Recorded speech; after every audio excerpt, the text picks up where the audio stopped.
Good morning, afternoon. It's lunchtime here in St. Louis, but that's not where the airplane you see sitting there is at. No, no, it's in North Carolina, Greensboro to be exact. And you are looking at the Flight Factor 767. Welcome to Flying with Mike, folks, as yet again we embark on another adventure.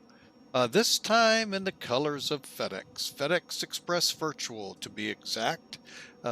So hope we do them justice today on this nice little hop out of Greensboro, KGSO to Louisville. My bad, Louisville.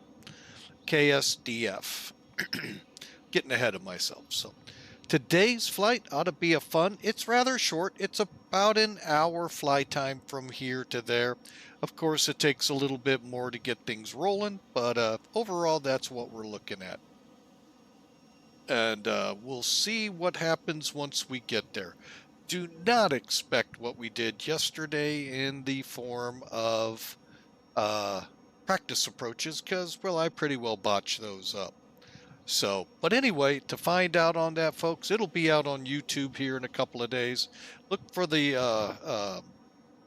Eielson Air Force Base to Elmendorf, and you'll get a good flavor of what I'm talking about.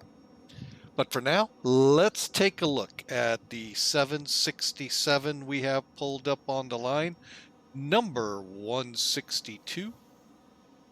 Couple of things I was misled to believe by the author, but maybe I didn't install everything correctly that I don't see on it, but that's okay.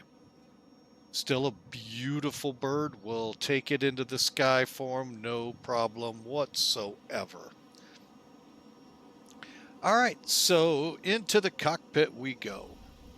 And again, 767, 300 days here, folks, so pretty... it's what it looks like.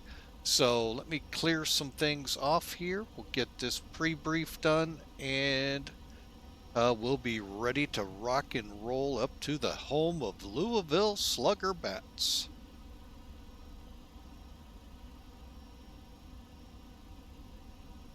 Okay, so here, whoop, I did it. I do this every time, folks. I end up clicking the wrong one. I'm going to have to move Sim Toolkit just because I keep doing that. It's like it's the scene right above it. I always seem to click the wrong one. So, all right. Real quick, we have Sim Toolkit. This is what we love to brief our flights with, folks. And I always say recommend getting it, folks. What a tool to have here. A lot of tools sitting over here for you in the flight planning, a logbook. You can even, oh, that's new. I see, and it even tells me it's new. Screenshots. I'll have to check that out later. But yeah, we'll kind of see what we can see over here. For now, though, we're going to use the flight summary page, which is this little guy right here. It defaults to that once you either make a flight plan or you import one from SimBrief, which also, by the way, is free.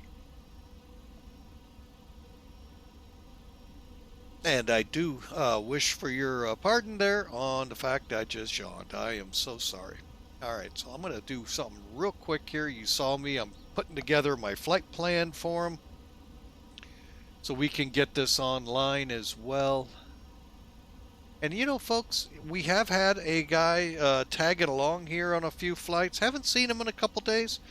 Hey, feel free to, follow in, folks. We'd love to have a few of you coming with us. So feel free to either load up at GSO, or if you want to go to Knoxville, Nashville, Charleston, Huntington, Columbus, and meet us there. We'd love to have some fun. Just getting the form finalized here. We are a Performance Delta aircraft. And let me just make sure I brought the right time over. Oh, that doesn't seem right. Oh, I guess it is. Okay. 17:45 is the departure time. Now, just so you all know, I have kind of rolled this back to around an 8 o'clock a.m. departure out of here. Couple of things I found on FlightAware about this flight that I thought, let's give it a try, see what scenery looks like and all at that time. So that is why we rolled the clock back.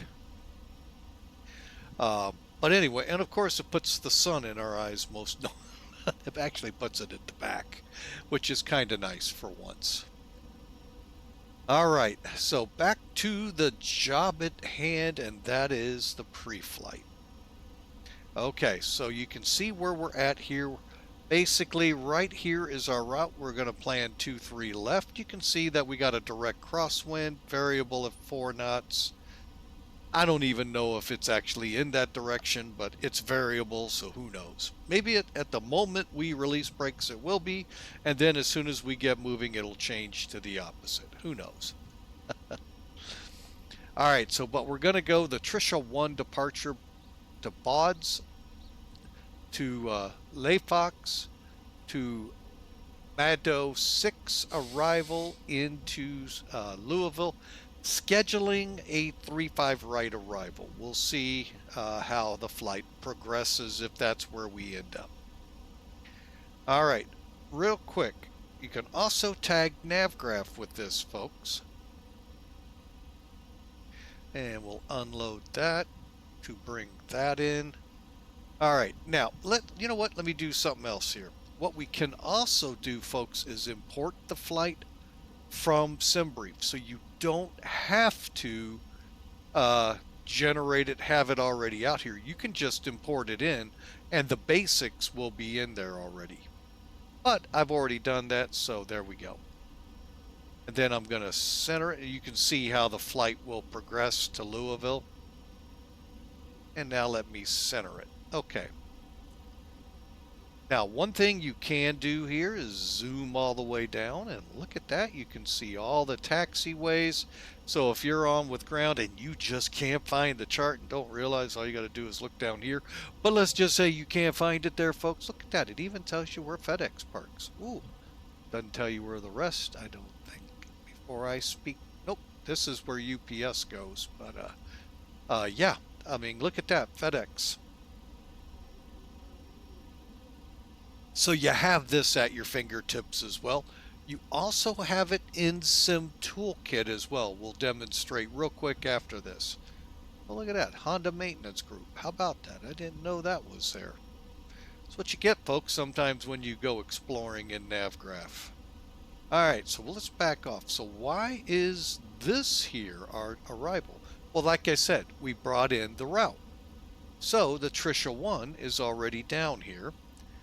And it's a basic, we're going to fly off, turn to heading 270 at 1440 MSL, fly off in that direction for a little bit, and then go direct Waylon and Willie and the boys. Oh, sorry, folks, got wrapped up there. Thought we were in country music again. To Trisha, to Ruffin, to BAWDS. No altitude restrictions that I've seen so far. So it's all by ETC. And again, heading 234 to 1440 feet, then turn to 270. All right, so there you go, folks. Pretty simple. Now, remember I told you that you could do this in Sim Toolkit too? So let's say you haven't, let's say you don't have charts. You may not have this program. Hey, that's fine. If you got SkyVector, you can tag it in here and have them as well. But look at that. I can zoom down. It just doesn't tell me stuff around me like that. Hey, that's FedEx and that's Honda and so forth. So you have those options, folks, with this when you're scrambling to find a chart. All right, over here we have our departure information. So we have 23 left as our runway. As you can see, it's a short taxi. So it's 10,000 foot runway. Doesn't give the width, does it? Huh, interesting. Got a slope to it, and there's our density altitude. Basically, it's a humid day here. Now, you can also get the weather pulled up here. You can do it here, or you can go up here. And again, variable at 4. it kind of puts it in layman's terms as well. You got the METAR here, few at 42, few at 10, few at 42, but then kind of breaks it down to when it gets a little bit more complicated. This isn't bad. Broken at 23,000. I didn't see that in there. Where was that at? Oh, okay, yeah. Okay, so we do have a ceiling. And then the only bad thing it doesn't do is take that temperature at 26, make it Fahrenheit. For us, I know, us U.S. Yankees just, got to be different than the rest of the world, but that's the privilege of being a U.S. Yankee.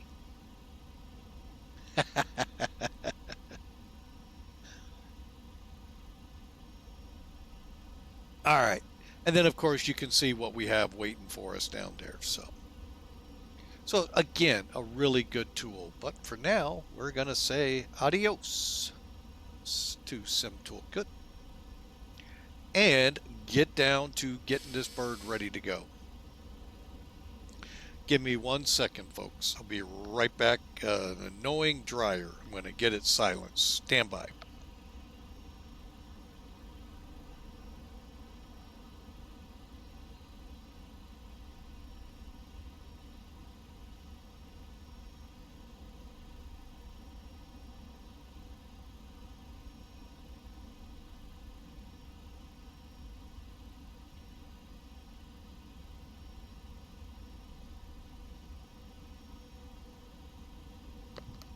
All right.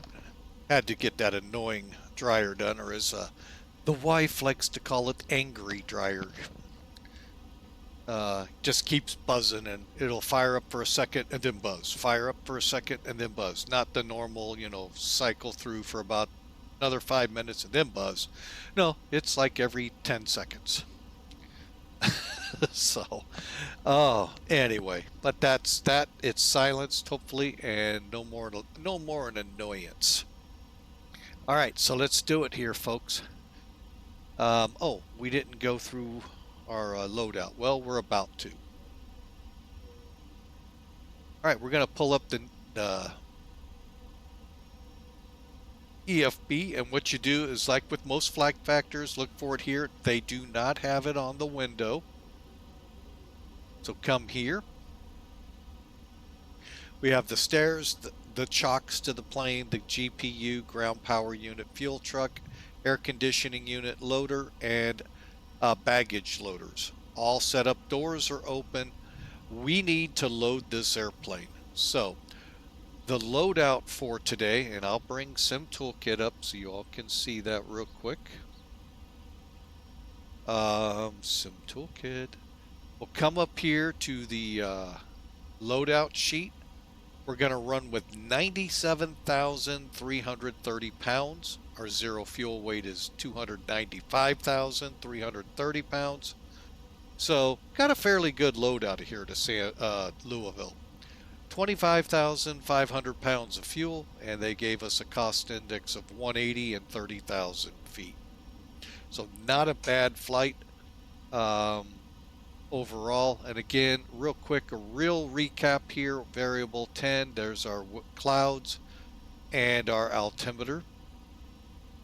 And up there in Louisville, pretty much the same thing, folks, except no clouds and 10 miles of visibility and so forth.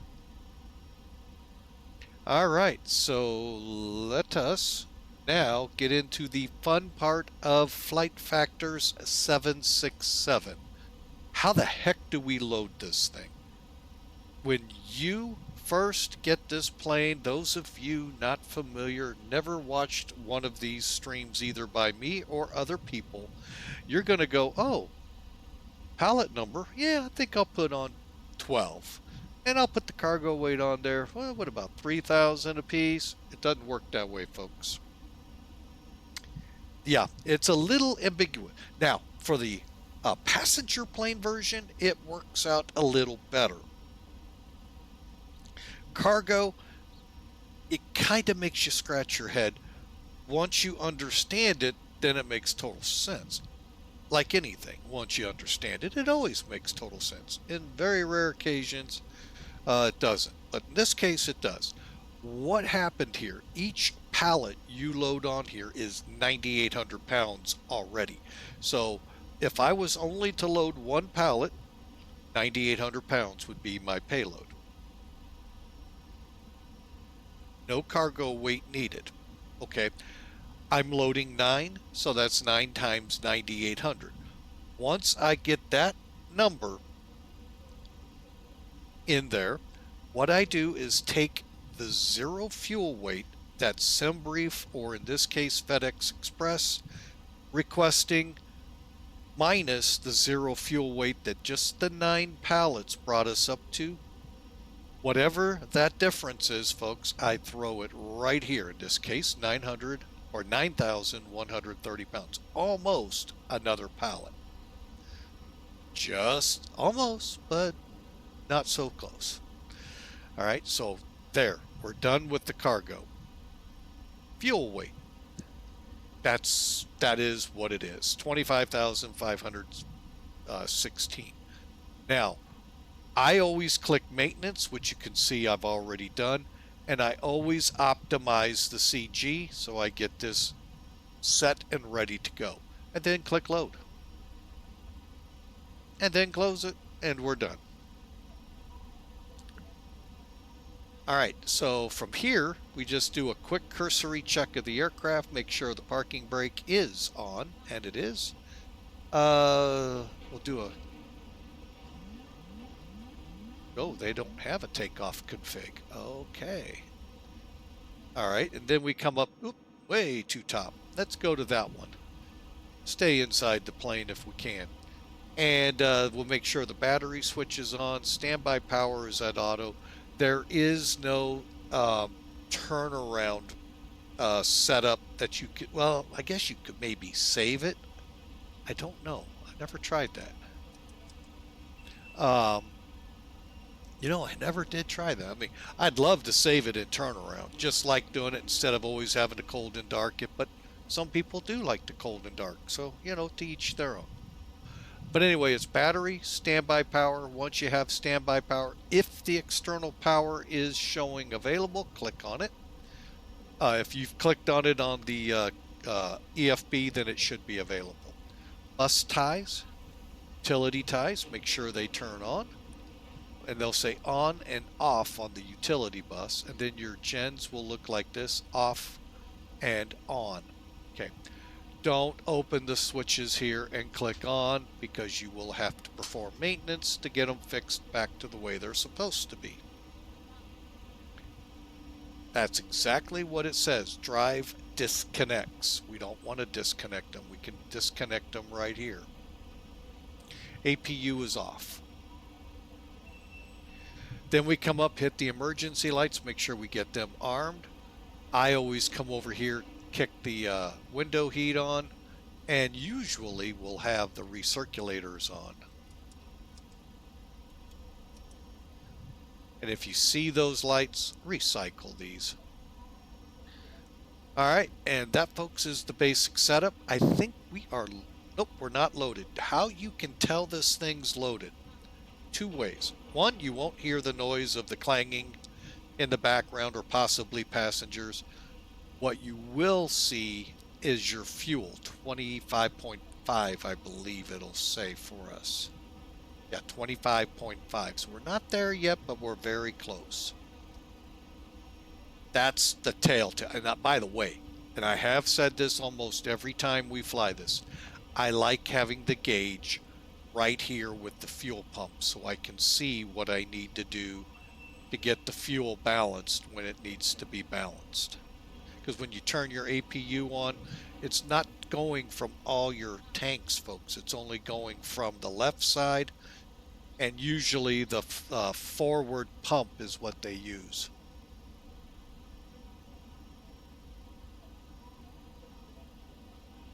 And we're almost there.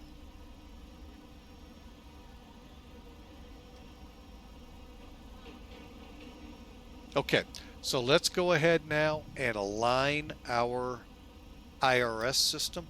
First thing I do up here, folks, let me kind of get up there and zoom in. I take the display selector and go to heading.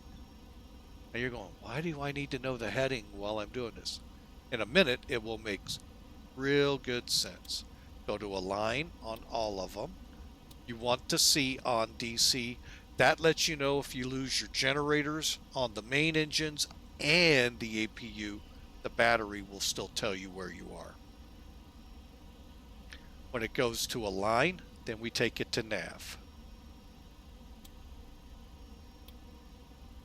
If you didn't notice, you got now a 7. We're like, you're not pointed at 7 degrees. You're right. It's also your status, meaning I have 7 minutes to alignment. It gives me an idea.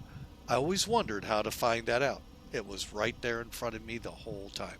Once you're aligned, you can move it back to PPOS position. And it'll put your lat lons that you're so used to.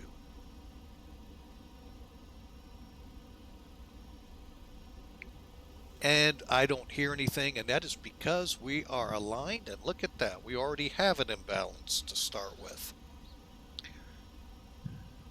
We'll deal with it in flight, folks. All right, so we got the alignment started. I got the position lights, logo lights on. We're going to keep the wing lights off. It's daytime. And we got the cockpit lighting set. Let's head on down and start on the FMC, shall we? Nothing fancy here, folks, like you've seen in Int'l and those of you in that other sim. It's just, you know, you do the work. It's not a hard flight. So GS. Okay. Now, if this were a passenger plane and I was in a gate, I could put the gate here and see if this gets close to it. But it probably won't. It'll probably do this one because this is where your GPS is putting you. And that's what I'm going to put in there. Next, put GSO up here, and we're going to KSDF, flight number FDX811. That is my call sign with FedEx Express Virtual. All right, and if you're curious about FedEx Express Virtual, folks, I highly recommend them. I've been with them for better part of 5-6 years, maybe longer. Not a charter member, but they opened up. I looked at them and loved it. Been there ever since. So check them out. They're a good bunch of people. Great ACARS program based off the FS ACARS of long time ago. I had with my VA folks when I once had one back in the early 2000s. You might have heard of it, Virtual USA Airways, no longer around. But anyway, so we've got the basics in here. So now, let's again look at the route. Okay, so it's Tricia to BAWDS, LAFOX onto the arrival. Folks, that's pretty simple. All we got to do, technically, is go to the next page, put BAWDS, B-A-W-S, A-W-D-S,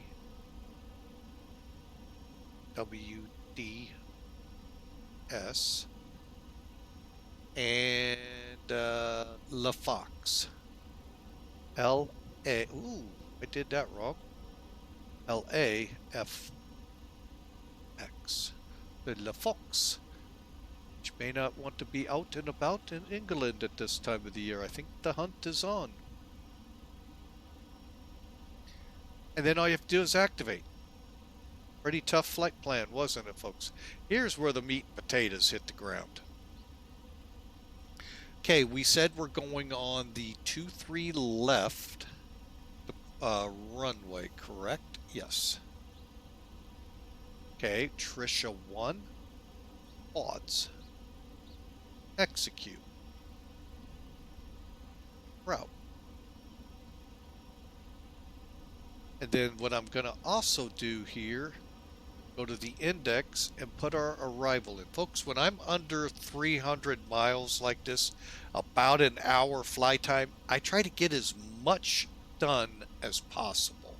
Because you saw it yesterday, how quick That top of climb, top of descent hits, and if you're still behind the gap, you're going to be behind it trying to get it down. We need the Mod 6 arrival. Next page. LAFOX. All right. Bear with me here as I try to figure out what arrival. Well, you know what? Let me pull this up. We can all do this together. Okay. All right. And this is another little interesting thing you can do with this program, folks. It really helps out. Trust me on this. Okay, so let's get up here. Okay, so here's the mod arrival. So we end at Ville, and it looks like a vector to whatever we're going to do here. Either they're going to vector us this way and around, or this way and around. All right, so let's pull up flights here. Come down here, and you see how it's already got mod 6 in? That's the green line here. Approaches available, and this is going 429. Turn 235 left. Now the reason I switched that is when you hit select, that's what it's going to look for first. 35 left. Remember, oh my, I'm on the wrong side. No, wait, I am on the right side. First, I had us coming down the wrong way in my mind. All right, so basically, you see how it works out. We can go straight to final. There you go, Turker, Redbird, and then right on it. Pretty simple arrival, folks. So we 35 left. We'll be doing the ILS.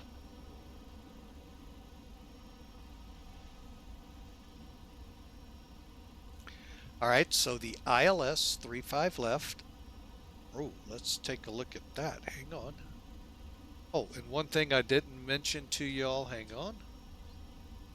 Look, okay, when we selected that, notice down here that it put the ILS in for what we selected, but it also threw the Cat 2, Cat 3. And the, what is that one called? Special Aircrew certification required on this one. Okay, so you have all of the ILS ones 435 left. So when ATC goes, I need you to do the special cert, or tells you which one to run, you have them, and both are all the same. The differences come with the Cat 2, Cat 3, lower ceilings, lower visibility limits. Not sure with this one. Same thing.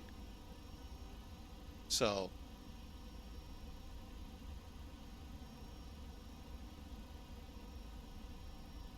but yeah, it puts these in for you, so you can just do this, because we're being asked BRB ribbon, which is here, and it was bringing us into Redbird.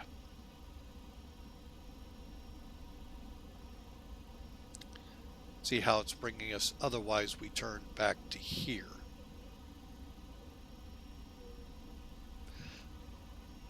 That is something to think about. For now, let's just execute, and let's go legs and come down here to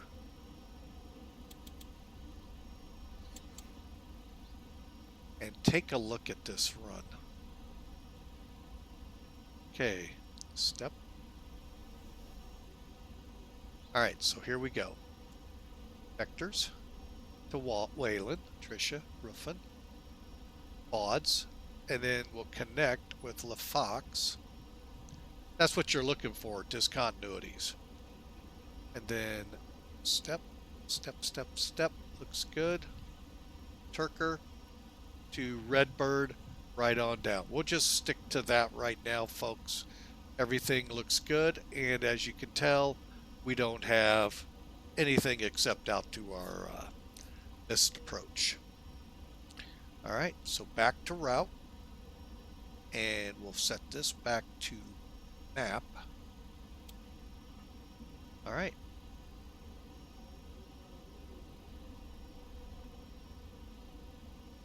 Next up, after we put the flight plan in, we go to the perf initialization, 0 fuel weight, 2997. That is definitely not right. 29. I don't know where it gets that number from.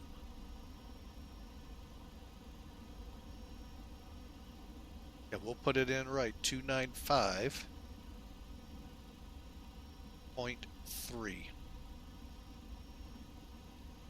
All right, reserves. We're going to run with 12. Alternate today is Cincinnati, so we got to make sure we can make it there. And we're going to fly at 30,000. Cost index 180. Cruise winds 273 at 25. And in case it wants us to, I'm not going to. We'll put in a 2,000-foot step climb. And then it puts us on this lovely page. All right, so we got to figure out our thrust, our flaps, and all of that good stuff. And I'll go ahead and turn those on. This is for flaps 15. Yeah, we're not going that high. We're going to go probably flaps 5. All right, well, we'll go ahead and leave it on for now. All right, so how do I figure this up? Let's get rid of Sim Toolkit. Introduce a new payware item. We saw it yesterday. It's called TopCat. It's part of Professional Flight Planner, folks. Flight Planner is just like SimBrief. It's a lot less aircraft to work with performance-wise, but a more accurate read on your fuel and all of that's what I found. TopCat is a program that runs in concert with it or alone. You don't have to have Professional Flight Planner.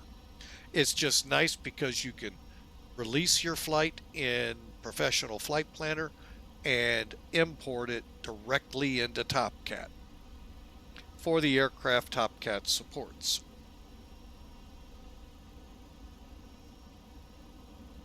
Hang on, folks, getting a little shot of Java here. All right, so with that in mind, where is TopCat? Okay, so you can see here we've got our 0 fuel weights matching, fuels matching right down. So we just go to TopCat, by the way, stands for Takeoff Landing Performance Calculation Tool. Okay, so we're going to go to the takeoff side. I'm going to click update real quick. And we're now 26 degrees, 280 at 8 now. We no longer have the variable winds as of this last METAR. And we're up to 29. I think we're still at 2979. So, and then you can either do your weather in Active Sky X, IVAO, VATSIM, or NOAA. So it'll update to those. Here's your runway data. And then you set this for your configuration. I do not know. I don't think it'll do a flaps 1, so let's try it. It'll probably, oh, it went to flaps 5. Okay. Takeoff weight, is that even close? 319. Yep, right on the money. So we're not going to run with anti-ice.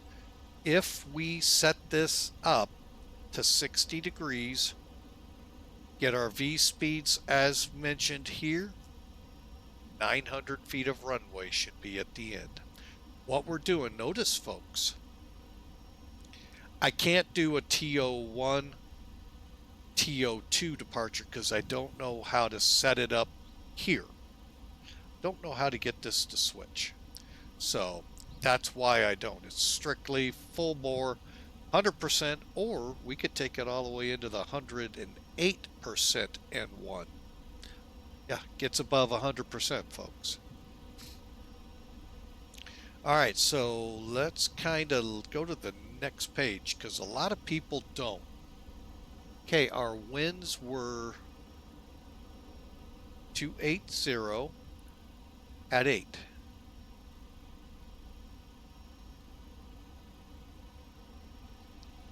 Okay, there's our runway headwind, crosswind. And slope, I think I saw 0.1.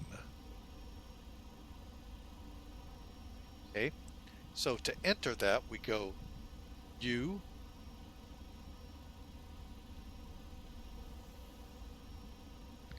and there you go.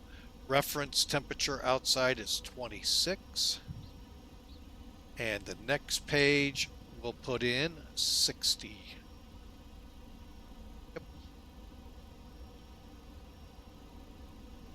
Flaps 5. Now, let's look at these reference speeds, folks. Okay, down here we're showing 146, 149. You know, it's not really that bad off. I'm going to go 146. I think I saw one, keeps going off my screen, 149, 154. So 19, 154, and then I just turn it off and I don't see them. So V1, that's our safety speed, folks. Again, that's the speed that if you cannot commit to flight, you reject your takeoff, got plenty of runway. After that, you commit to flight. Rotate 149. Now, granted, there are situations where even if you commit to flight, you're not going to get in the air. It has happened. Thankfully, it doesn't happen often. And then our V2 rotate, obviously, V2, that's the speed at which you need to be, you maintain, you can clear a 50-foot obstacle. All right, so that, folks, is the FMC. Real quick here while we got it up, we got to set 154, so I'm going to go 164. Runway heading is 23. I'm going to get it out of the way here in a second. 234. Okay. 2, 3. Let's go the right.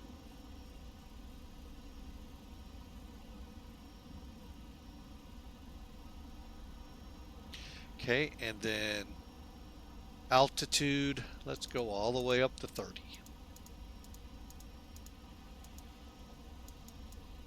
Okay, and there, folks, the FMCs are set. All I'm going to do is put this one on progress, and we're ready to finalize this flight out.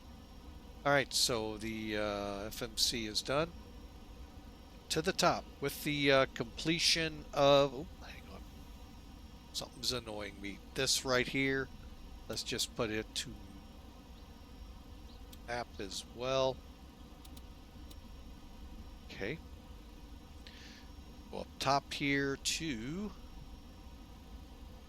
okay, now I'm going to keep the yaw dampers off. We'll explain in a second, show it, hopefully, if I remember. Okay, coming on down. Engine connects are at normal. C1, C2 are set. That's center 1, center 2 electric pumps.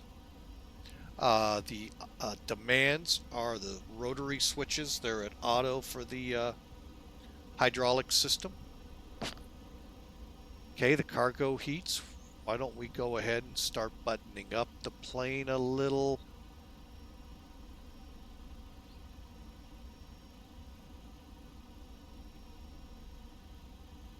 And let's remove the LSU and loader. Can't do the GPU yet, but we can get rid of the fuel truck.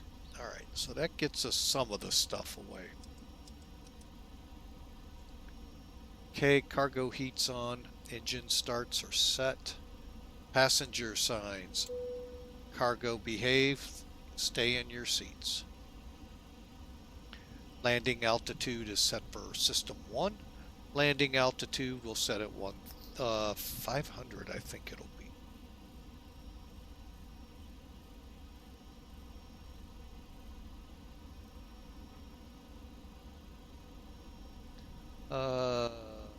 501. Can't set it to the exact, but we can get close. Left and right window heats are on. Coming down, we got our passenger, we got this, or that. Our equipment cooling's auto. Cabin currently lit, but won't be for much longer. Forward, mid, and aft cabins are set to auto. Trim airs are on. Packs are on currently, but will need to be turned off for engine start. Left and right recirculators.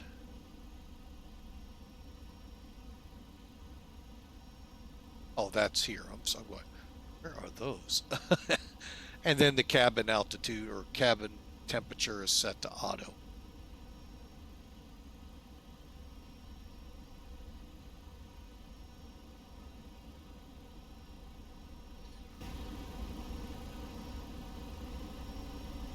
All right, and folks, we are ready for APU start. We'll get a fuel pump on here.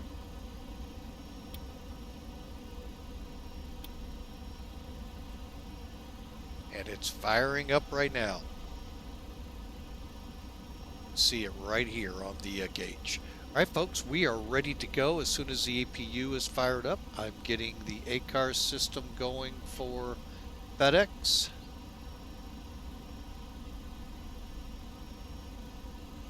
It's always nice when the checklist reminds you.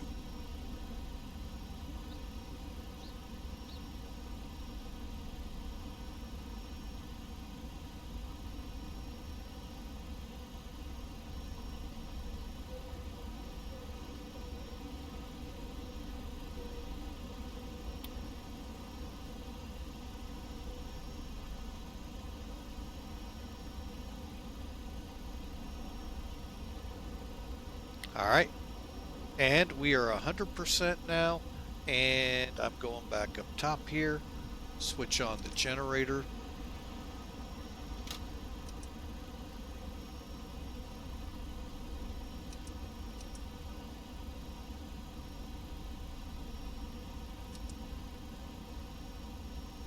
APU bleeds coming up.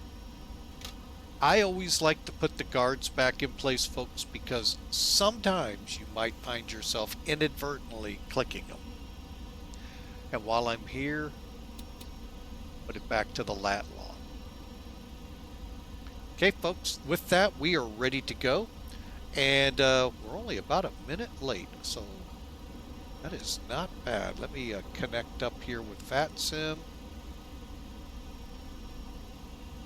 And we are a 763, and we are in spot 104. So if you're in 104, get out. No, just kidding. All right, folks, so we are on VATSIM as well. All right, hang on a second. I want to check a couple things out.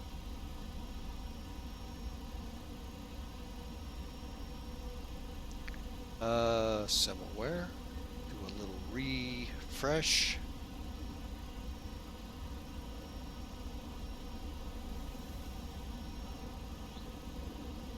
Okay, obviously it's not going to show me this quick. All right, we are ready to go, folks. All right, so for engine start. First off, let's go ahead, get better pushback. Now, if you use this checklist, let me show it to you. You can put them in aft tab, folks. When you do, go to the aft tab program, look for the charts folder, and that's where you can put them. It's this one right here. Whoops. Let me back out again. It's the 767 checklist V 2.7 PDF. Does a pretty good job, folks. It really helps you if you're not familiar.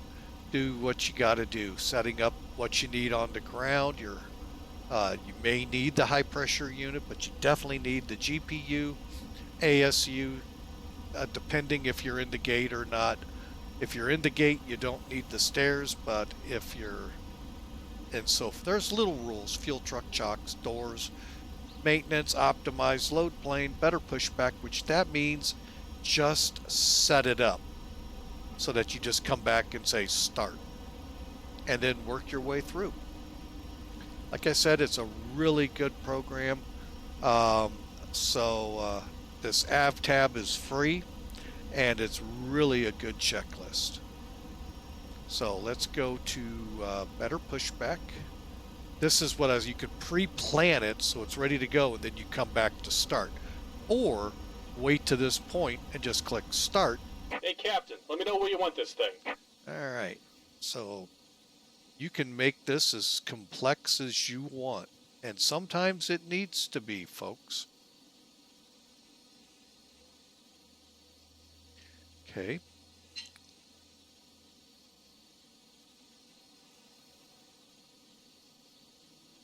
Great news, Captain. Your tow's coming. There we go. All right, to start it, like I said, you got to turn off the packs. It's always nice to have the beacon on, but you got to have the packs off, and you got to have the APU air on. And make sure you remove the chocks and everything else, which is what I'm doing right now.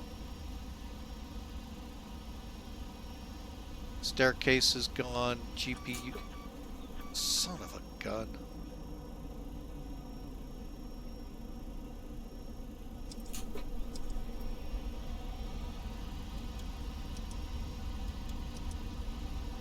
Okay, let me go through, make sure we are good on everything. I thought I didn't click. All right, looks like the doors and hatches are closed and we're ready to connect. Okay, everything's good there.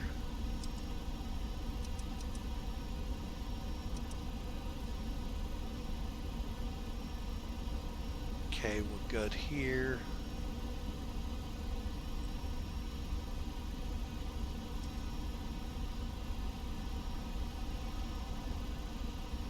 Okay, no error messages. Looks like we're good. Alright, just always make sure you come off the APU. Fortunately, we're off the ground power.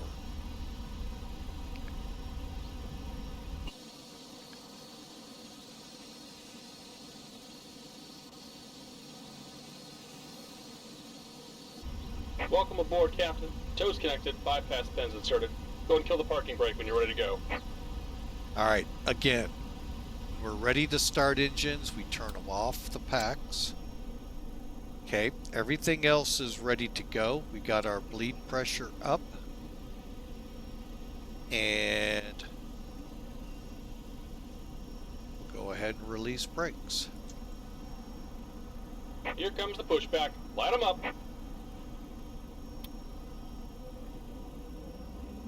Okay.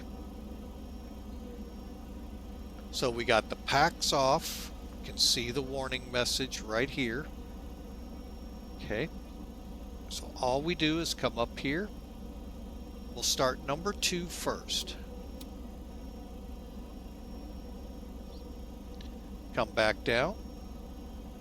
I'm going to blow it up for now so you can see we're just building to the purple line here. Add it, which is about 20 to 21. Click on it and add fuel.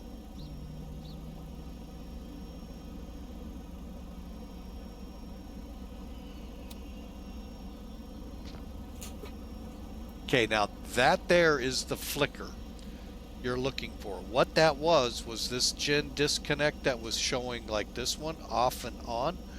The generator is now alive. Boom, it's bringing the electricity in off of engine 1.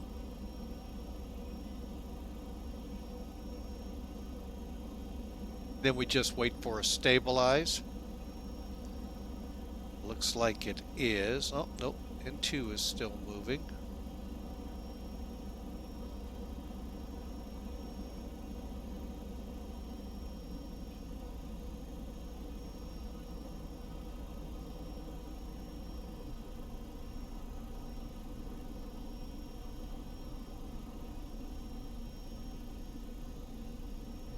Just about done here. Go ahead and set your parking brake.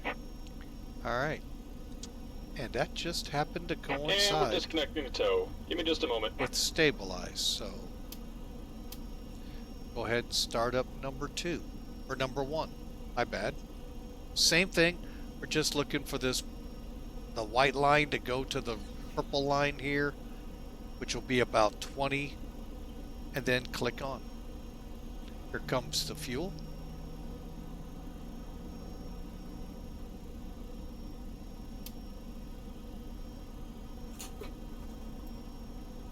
And that just clears him to disconnect.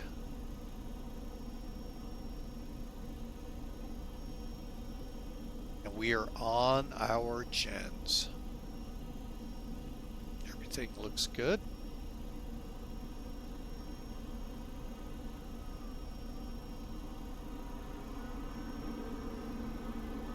And we're disconnected. Signal and pin on the left. Take it easy and have a safe flight. Okay, and we'll just wait. There he goes. We'll continue the checklist here in a moment.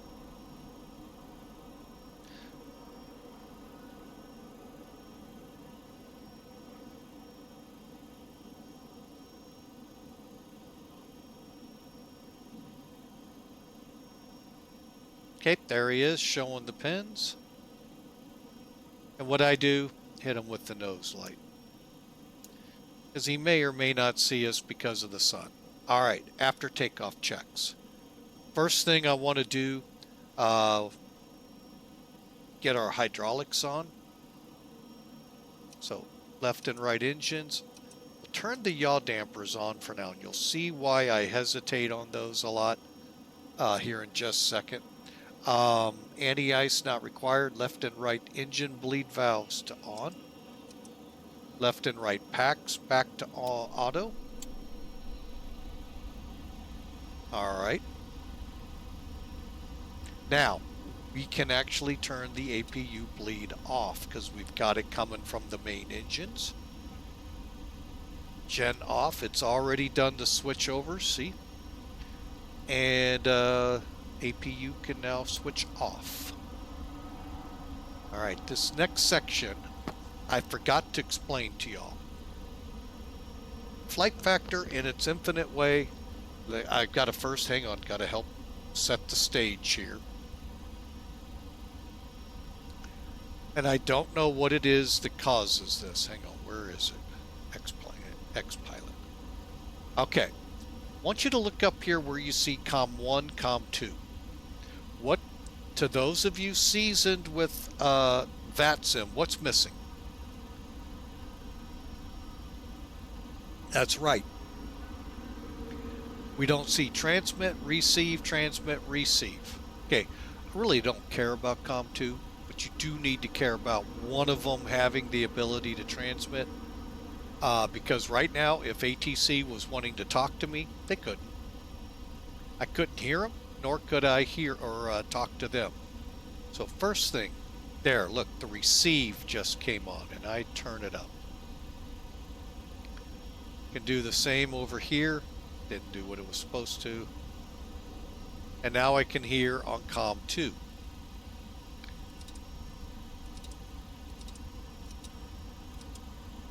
Now, once you have the white light here, folks, you're good to go. Now you see transmit, receive. So when I do this, that was my push to talk, folks. You got to have that set up. That's something we could have done in pre-flight. I just totally forgot. And by the way, when you set it up here, it doesn't help. I don't know what it takes. So, to get it to show both. You really, honestly, sometimes this can be an annoyance because it's picking up an ATIS and you're trying to figure which channel is it, and you can't figure it out. So, all right. So anyway, back to it. All right, real quick while we're here, weather radar to weather. Frequencies are set to what we want. Let's come up here to the middle. Oop, not to the overhead. Auto brakes reject. Left and right VORs are in auto. Flight directors on. And the MCP is set. Speed 164 to clear a 50 foot, 234 for the heading, 30,000 feet. State trim, we're showing we need to be at 4.8. Slide over a little. This is so subjective, folks. This is one of those things I love Airbus about. I can go to the flight control page, which would be equivalent to this, and get my trim set right here and see the numbers. Oddly enough, the MD-11, you can do that too. Set my flaps to 5, and we'll watch our gauge here that it should end right here. And then finally we got the radar switch, but we're not turning it on yet down here, nor the terrain. Parking brakes are set, and lastly I want to do a flight control check. Now, if you haven't noticed it already, folks, this is your rudder. You notice how it's already fully deflected. Go out, you'll see it as well. That's because of the yaw damper. That, my friends, is a bug of epic proportions. By epic, I mean it goes back a long way. Not in the X-plane world, not just in the Microsoft world, but a flight sim phenomena that's been around as long as I've been here. You turn them off, that's the yaw dampers, come back. Look at that, it's centered. Turn it on when you take off, folks. I haven't ever run into where it's kicking the plane hard, but it could till you get the gear up. It's always been a problem. The entry door is still open, won't they?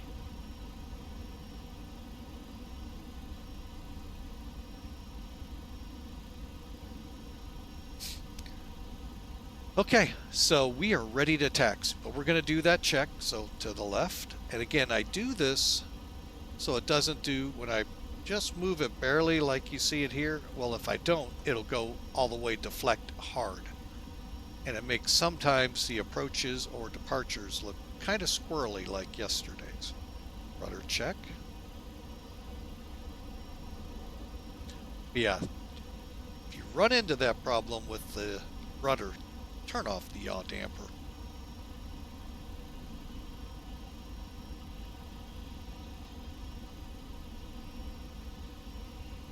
All right, we are ready for taxi. We'll go back to engine, back up here, lights on, here we go.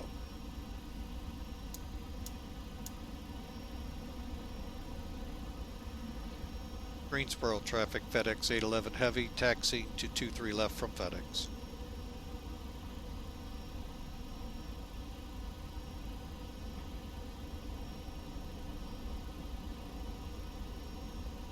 Okay, and while we taxi, let's do a brake check, and that was good.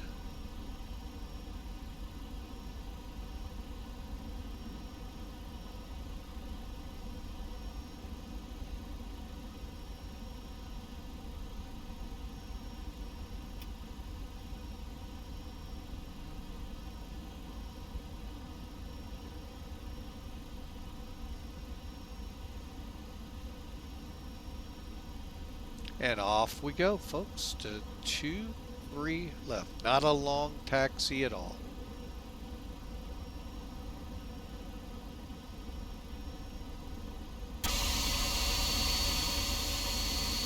Basically, if they were in instrument conditions, we would be told to hold short here. But we're not. We're actually VFR, so we can continue to the actual hold line. This means you're getting into the critical area for the ILS. So if they were very low on visibilities and Cat 2, Cat 3 approaches were in play, they would tell you.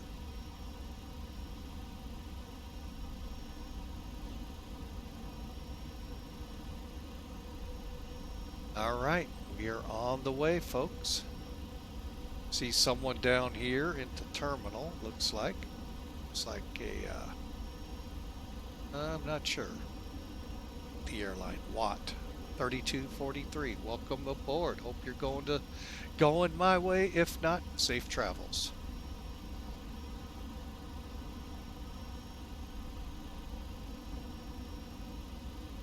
Okay, final takeoff check, speed brakes down, flaps set, and LNAV, VNAV, and transponder TARA.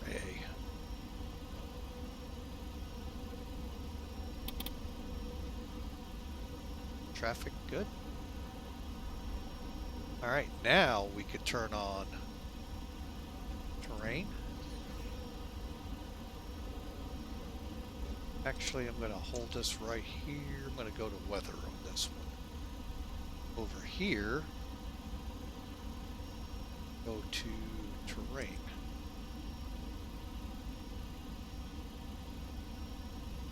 Somehow, I do not think that is the actual weather in front of me. If it is, that's the best we've ever seen it, folks. All right, we're ready for departure. And Greensboro traffic, FedEx 811 Heavy, departing 23 left.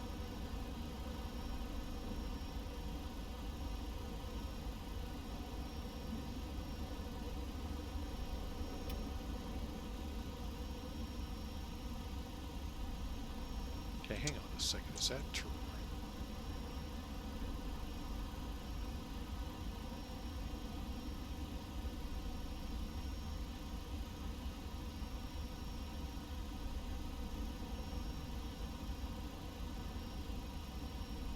Here we go. Lights on.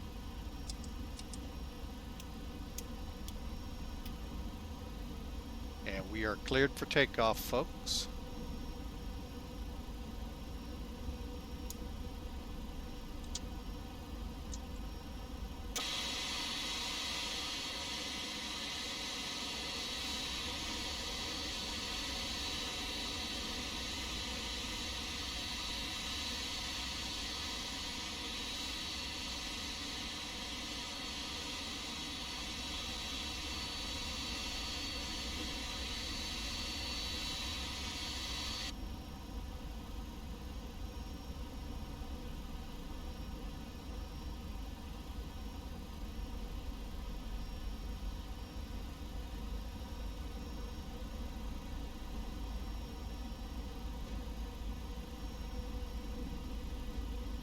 Okay, let's go Toga.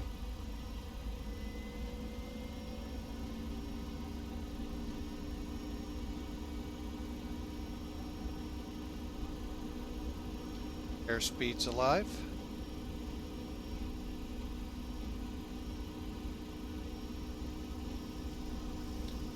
Knots.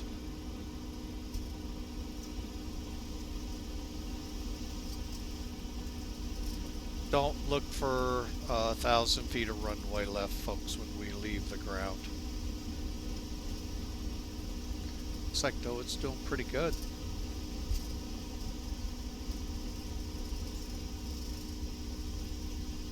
Rotate. Okay, we got to 2,000 feet. Okay, we'll buy it. Not a bad performance model. Gear up.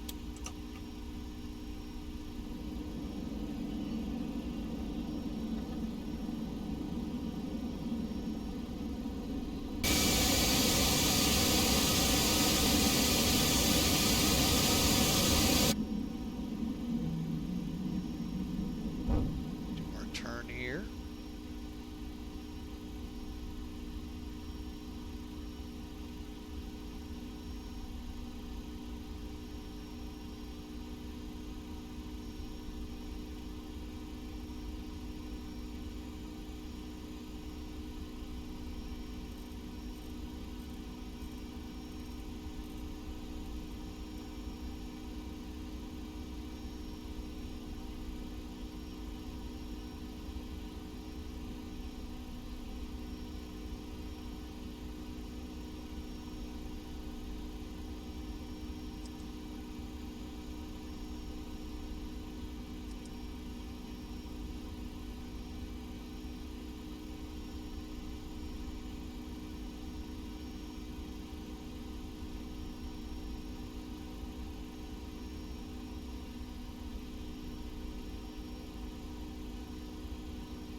And let's go direct.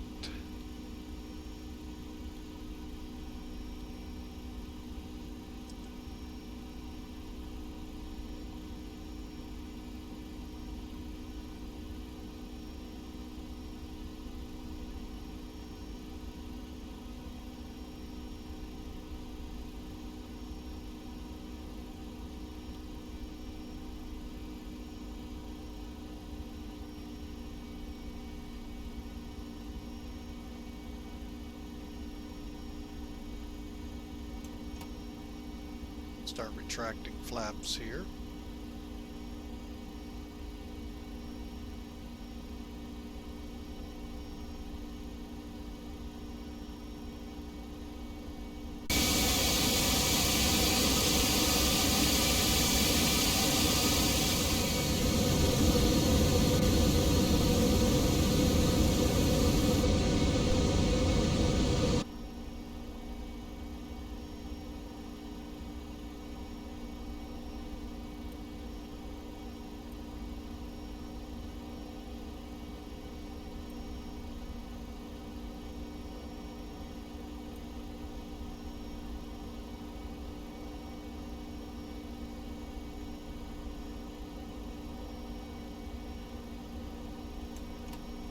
And flaps are up 6,000 feet. All right, after takeoffs are, flaps are retracted, 10,000 feet, lights off, brakes are off, and currently direct.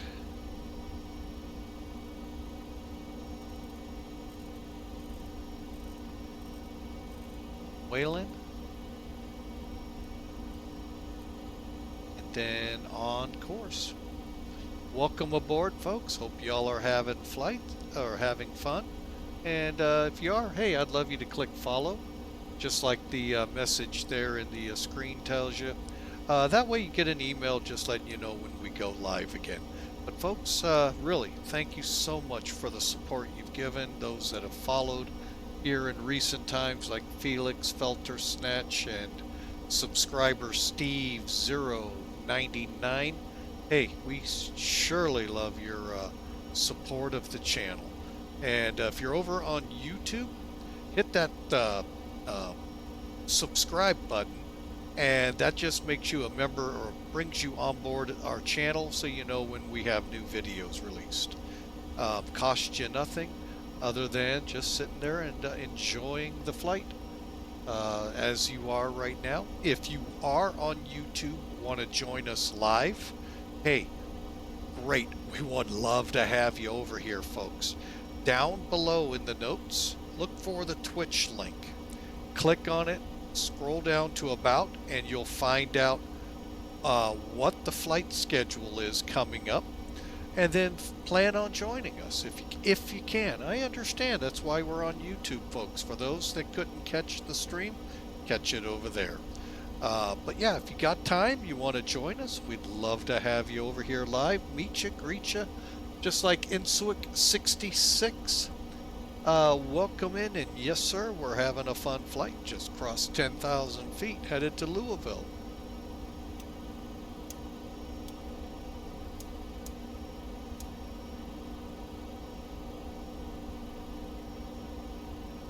So we really would love to have you guys that are over on YouTube over here live, just be able to chat with you in the chat room.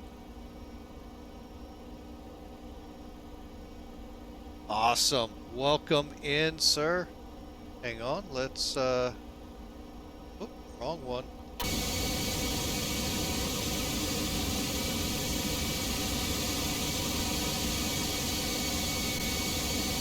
Coming out of Greensboro for Louisville.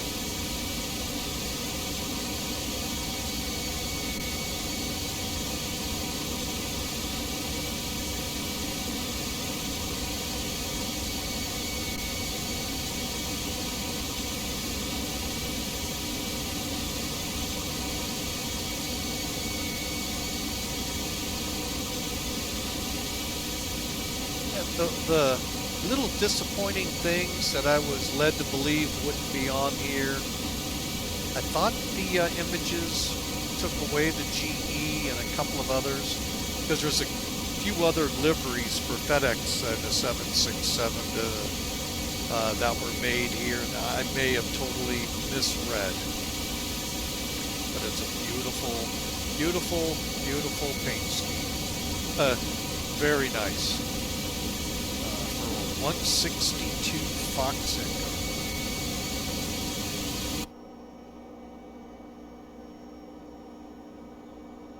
Another look at the clouds in version 0.5. Or I'm sorry, 0.05. My bad. Really looking good. Can't wait to see the Cirrus that we've been kind of warming up to here in some of the X-plane news that's come out. Also those pyramids, kind of curious.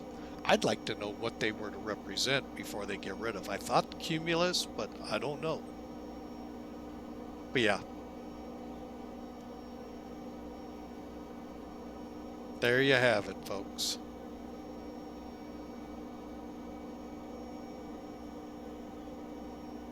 From what I understand, last night there was a pretty good thunderstorm outbreak yesterday in the southeast, and some pretty mean storms formed. So I don't know if we're starting to see it again today.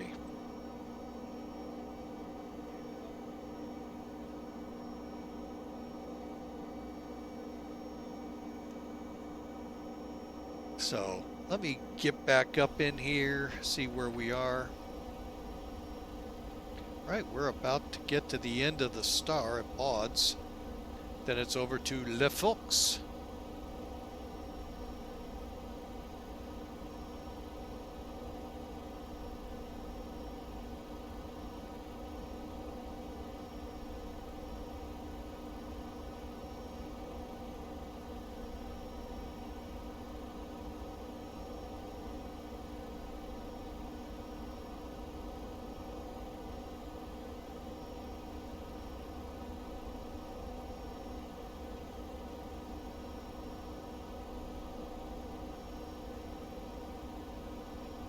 Somewhere.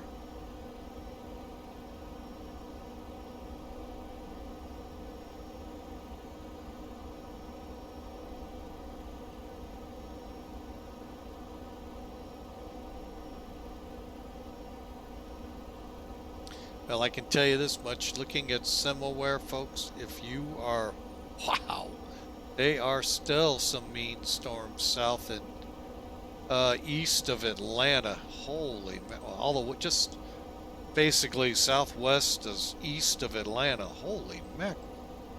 Still a mean line of storms down there. Looks like they're Tallahassee, Valdosta, Macon had them. Savannah's about to. Going east, Montgomery, Tuscaloosa. Jackson's got some nearby. Holy mackerel, there's some really good bow echoes in there too, folks. So these are storms. Interesting to see how they show up on X-plane and such.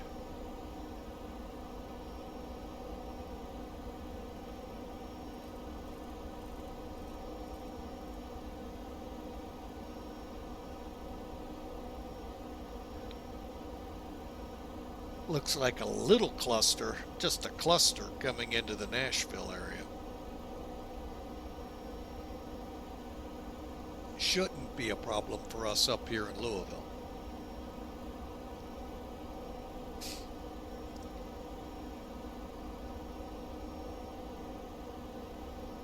All right, let me widen out my view.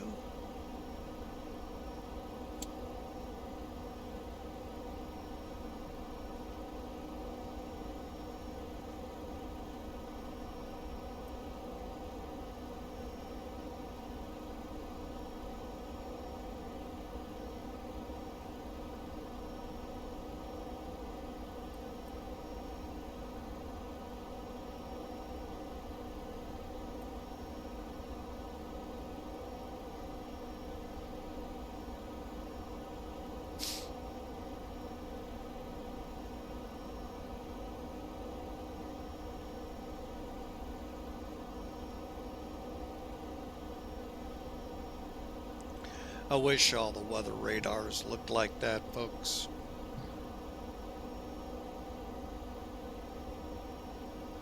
That was really good.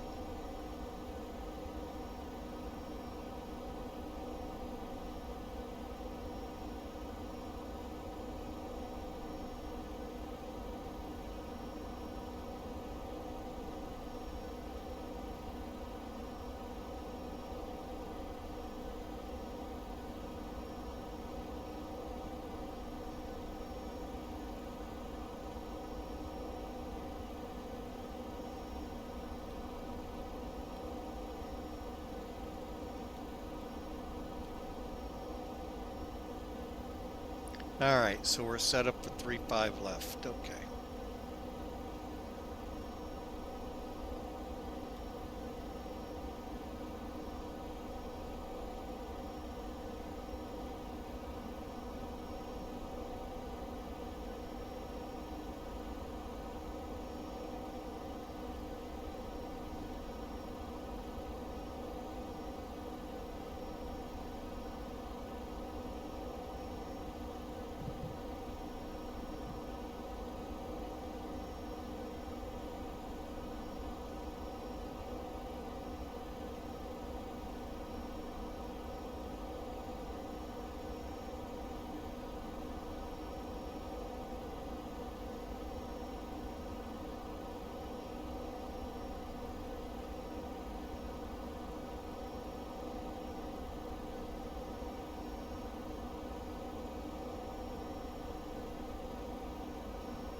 And to give you an idea of what I was talking about here, hang on, pull up X Pilot, get rid of that,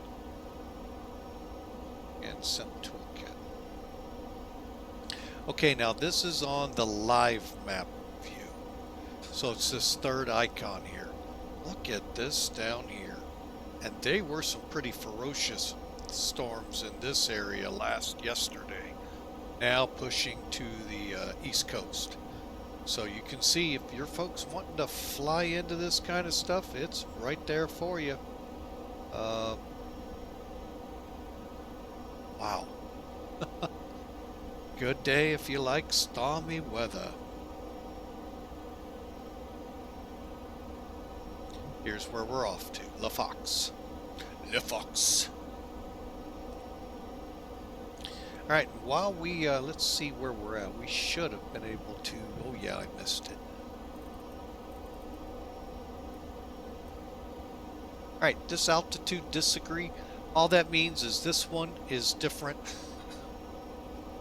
At 2.9, I believe I have it at 9.2 versus 2.972. Now, how we get these two to look right, you just click this set screw, and that sets them even. All you got to do is set this one. This set screw next to speed, that is your toga button.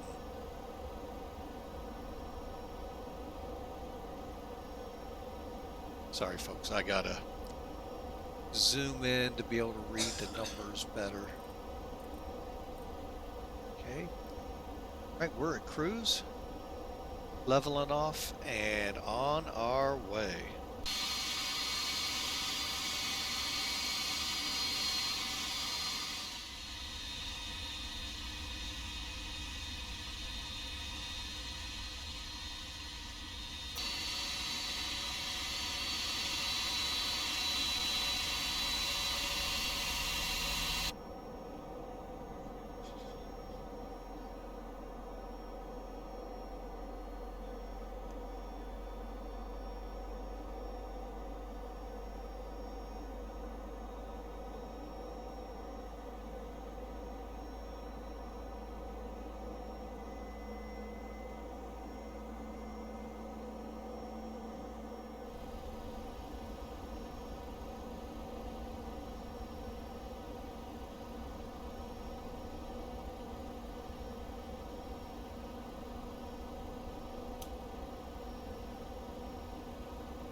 Alright, we got about 32 minutes to go. Let me bring Sim Toolkit up.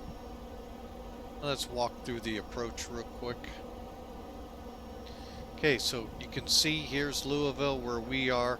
That is that batch of storminess coming into Nashville and dotting across down here, but shouldn't be a factor up here.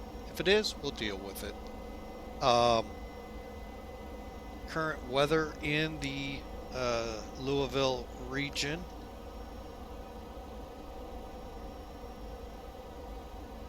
Is up on the screen for you, still showing calm winds, 8 miles of visibility and a few clouds at 5,000 feet. So with that, let's bring NavGraph in. Kind of come out a little. And let's bring in the mod 6. Okay, so we're going to come in via LAFOX. Well, first off, let's not get ahead of ourselves. Okay, we have a D-ATIS of 118,725. It's 500 feet above sea level. Here's the requirements to be able to shoot this. It is an RNAV arrival, folks. Turbojets only.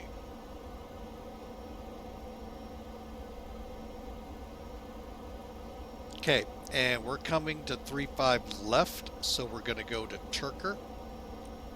Then 277 to Redbird. 350 to Ollie, and then expect the localizer or ILS for 35 left. Straight across, straight in. Now, you'll see the reason for the choice as soon as we get on the ground.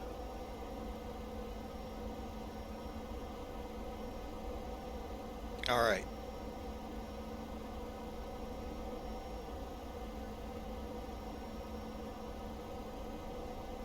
Okay, so we're going to go LaFox. Podney, Uncle, Darby, Maud. Maud is at 10,000 feet. Turker. Turker's kind of that point, folks, where if we're going for 2.9, we're going for the 3.5s. That's where we split. If we're going for the opposite way in, we continue on from Turker as depicted here. All right. So we're going to come off the Redbird and be over Redbird at or above 5,000, at or above 4,000 at Ollie. It's pretty simple so far, right? All right, so let's kind of hide this. Kind of take this in a couple of sections here. Do the top half first. D-ATIS. Now, if you're not familiar here, haven't been on the channel with us hardly at all, D-ATIS in the U.S., you can actually look up. Say we took off from Las Vegas or San Francisco or L.A. or Seattle, Honolulu. You could go to this website here, folks, that's about to come up for you, dcloud, datis.cloud.io, and you could find out what is Louisville doing the whole way there. So that way, one, your situational awareness, your mind knows what the real world is doing, ATIS-wise. This is what the tower puts out on this channel right here, 118.7. It's also on the internet, so you can pull it up on your ForeFlight, computer, phone, whatever, and see what they're actually talking at that moment. Granted, coming from Honolulu, you got a couple hours, you know. Still, you get the point. You're prepared. Now, VATSIM can throw the wrench in it. Always does. No, not always, but a lot of times they will, because they just don't like the way the real world airport's running, because they may be going the opposite direction on the winds for whatever reason there is. Problem is, they could be in Germany controlling Louisville when they don't have a clue what's going on in Louisville at that time.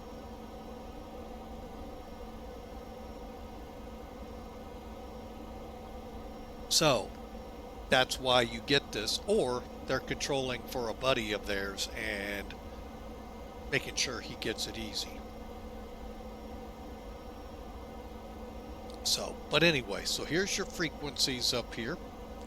Localizer, that will be set in the center console along with the final approach course. We'll do that here momentarily. Cardinal, it's right here, shows 7.8 DME from the end of the runway. And you got to be at 2,400 feet on the glide slope.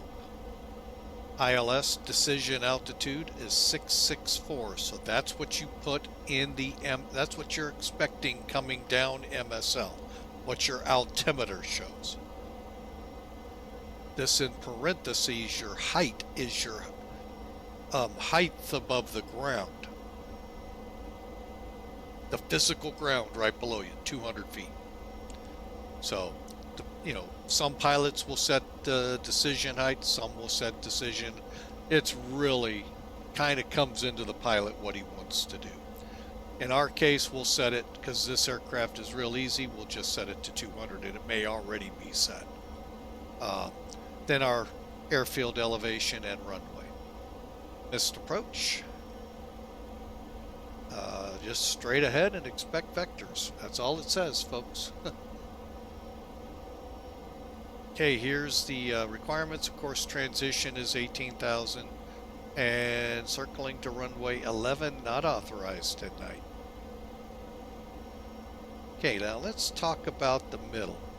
Here's the route. So we're coming in here at Redbird at 17.5 miles out. Ollie is 13, and then on we go. Cardinal, which is 7.8, 2,400, I believe it was. Yes. Then Bar, and then you're in. Pretty simple, 350 course. Again, here's your ILS in real big bold letters, Fort Knox. And for those curious, E-Town Airport is not far off the approach here for this airport,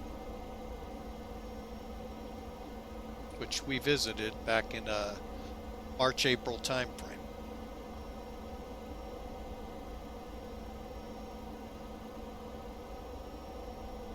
Alright, so let's go down here. Redbird, at or around 5,000 feet, 4,000 and above at Ali, however, 2,400 feet. Now, whenever you see what looks like X marks the spot, like on a treasure map, that's what it means. You got to be at 2,400 feet on the glide path.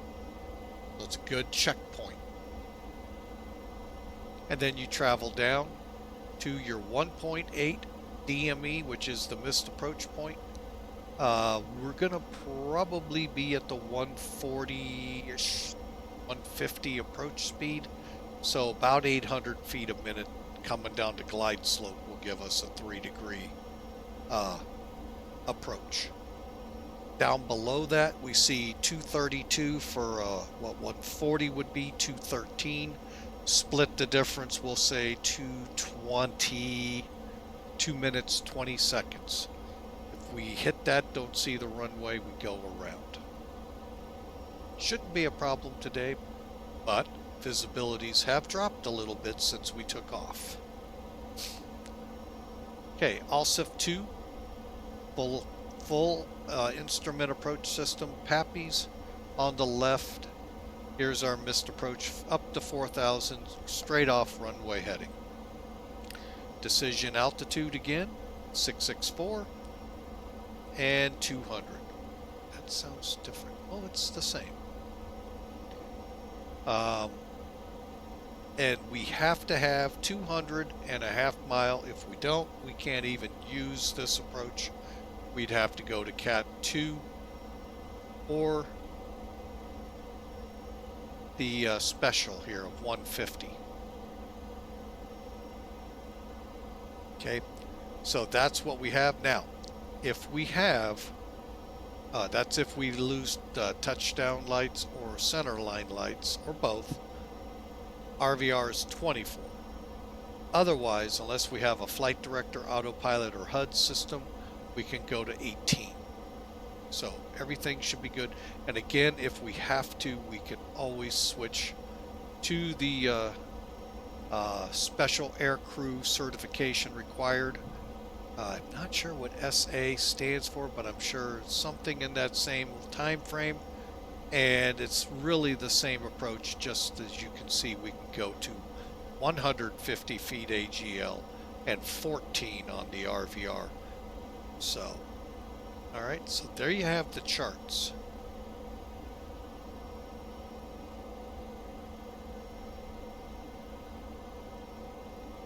There we go. Let's get Top Cat in here one last time.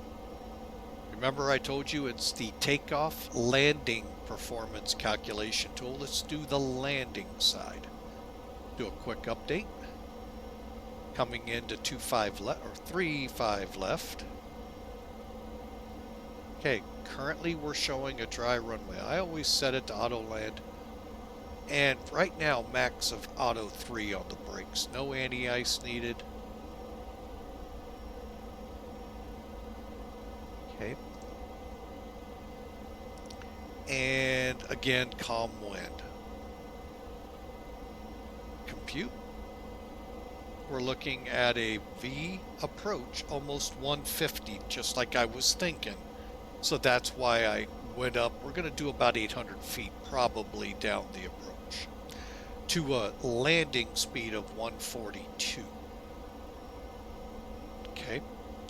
Finally, look for us to need at least 7,800 feet of the runway, which will leave us about 4,000 feet of the runway. My goal is to get off before runway 1129. FedEx is right there, just straight off, straight in. And, we'll show you that here as we go back to Sim Toolkit. Okay, so real quick. So there you have it, about 800 feet a minute, maybe a little more than, but about 2 minutes, 20 seconds on the time. And then, like I was saying, we're probably going to come off here at Fox and have to come back, but maybe I'll get lucky with Alpha 6 if I do this approach correctly.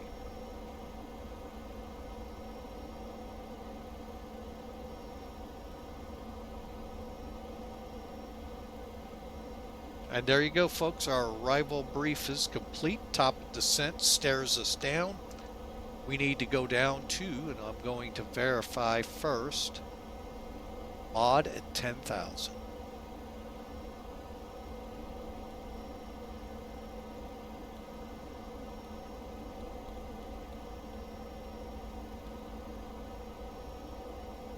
All right. So now I'm going to put that in up here.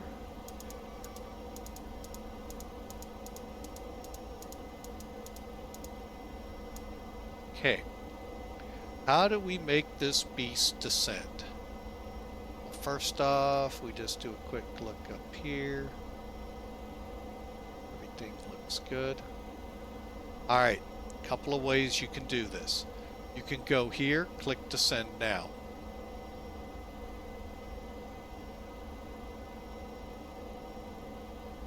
You can click flight level check, or VS. We'll just do descend now. Now we're in descent.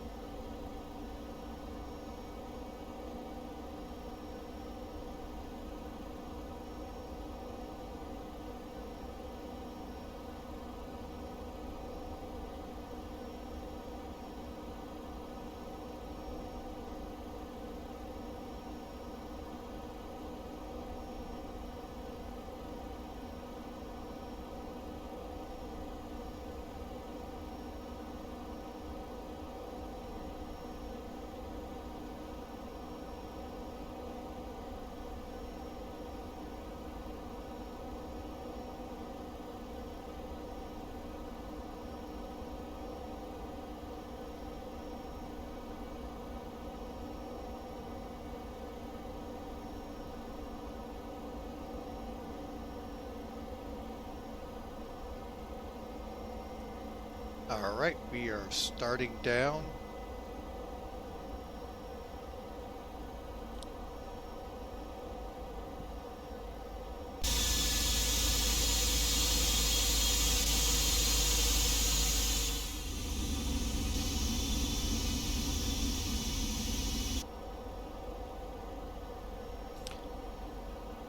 one of these days I'm going to find a good sound file for the GE engines on here.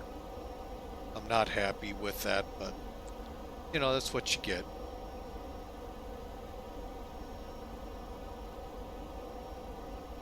Overall, though, I really do like this plane. I know a lot of people aren't big fans of this. I'm not sure what the issues are. I enjoy it, folks. I don't have any problems with it. I don't know if it's just a lack of not being familiar with it or what.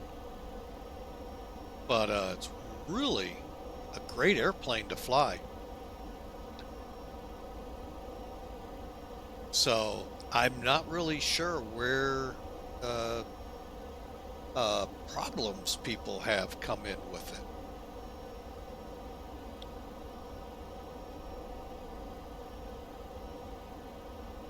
But I don't have the 777.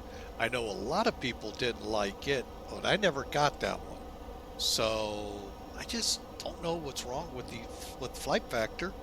I seem to have no troubles with it. And now we want to talk the A320. I had no troubles with it in X-Plane 11. My only beef is only eye candy wise so far with it. I don't like the texturing done to the panel. Beyond that, I don't have a problem with it. Oh yeah, and they also have that offset click. If you do the fix, then you lose a couple switches. So I don't know what's up with that. But beyond, I mean, they're both outstanding aircraft. Now, don't get me wrong. I do prefer the Tolless A320 over it, but that's a whole different reasoning why. Same with the 319. But yeah, I mean, I fly the 320. As a matter of fact, I just might do it here soon, just for the fun of it. Like I said, there is that one little quirk where you sometimes have to click here to make that click. And they say to do this, and then all of a sudden a couple switches on the overhead go out. So, anyway, but that's a whole different stream, a whole different plane, a whole different time from now. So, I'm just wanting to make sure we're going to make 10,000 by mod. So I hope you enjoy, folks. I hope this has been a fun stream. I know it's kind of running kind of quick, so we'll see here how it goes. All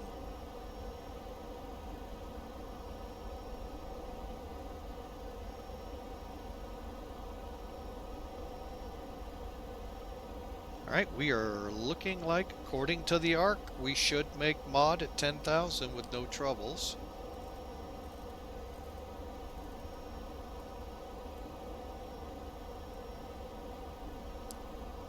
Yeah, we should make it.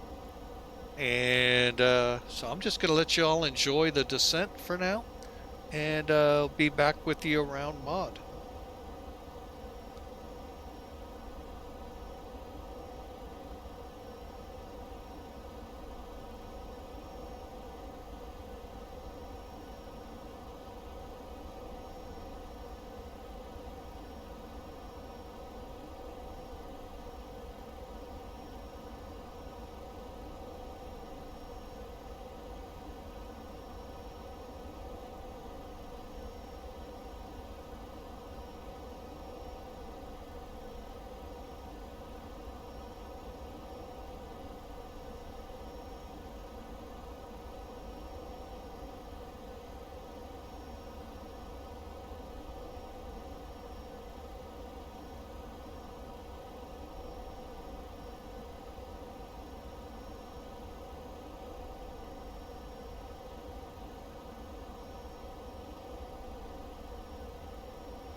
Alright folks, back with you, just sitting here talking with the CEO. Alright, you can see we just set the altimeter at 18,000, so we got that disagree again. If you weren't here earlier, basically, whoops, wrong switch. What that means is that altimeter over here does not read the same as this one. Now, I know it would be just as easy to come over here and set it, but when you get into the clouds and a lot happening, clicking that makes it so much easier, to where all you got to handle is this one.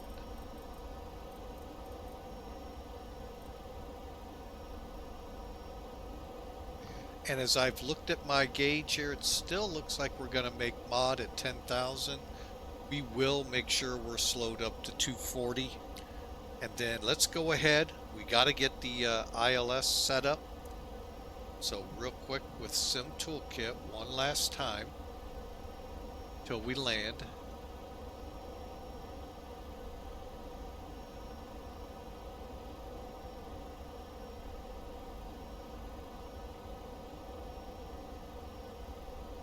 Okay, so we need to set 109.35.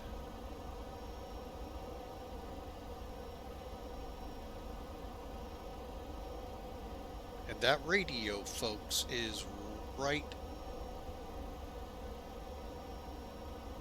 there. So 109.350. Okay, so we're set now for the ILS. Go ahead and get rid of some toolkit so you all can see this. And we're at about 14,000 feet.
Okay, it looks like we're going to get in there at about,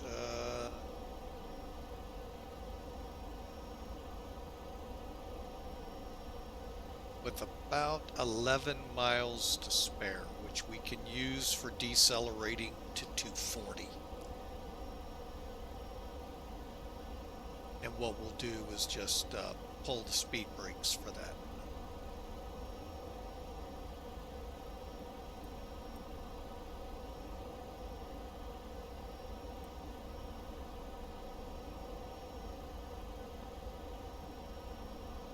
Making it look a lot nastier than it really is, folks.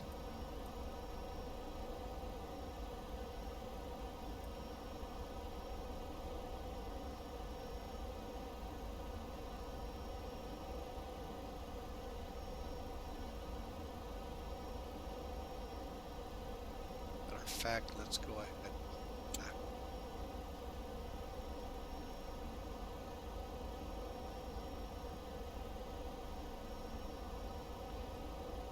Alright, so I'm going to go ahead now, set our auto brake,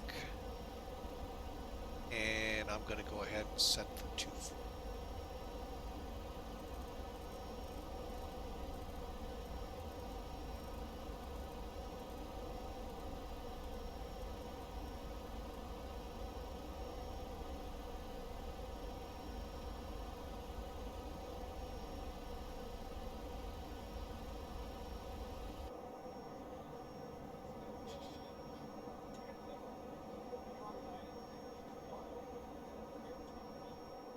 Okay, there's 10,000 feet.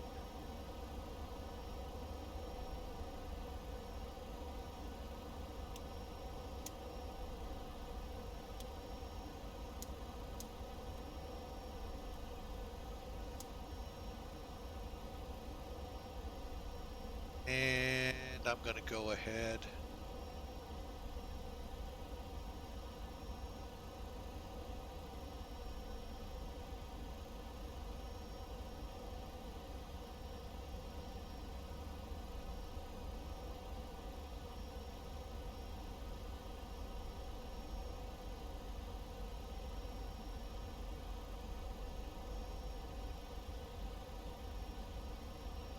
That is 10935.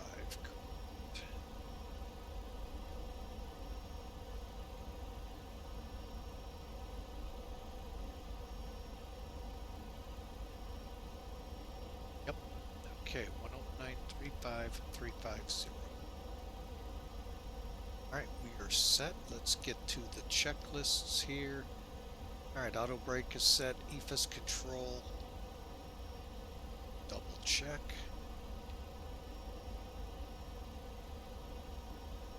Okay, 200, 200. We'll go ahead and throw data on this one. ILS panel set, initial descent set, nose gear lights are on, and we are set.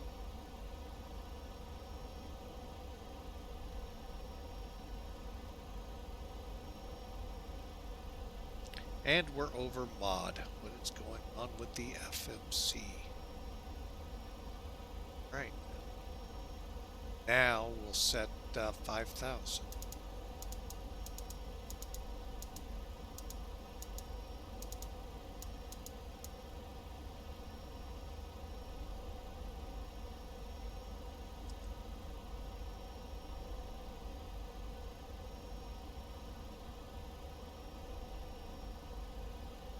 Watch our speeds.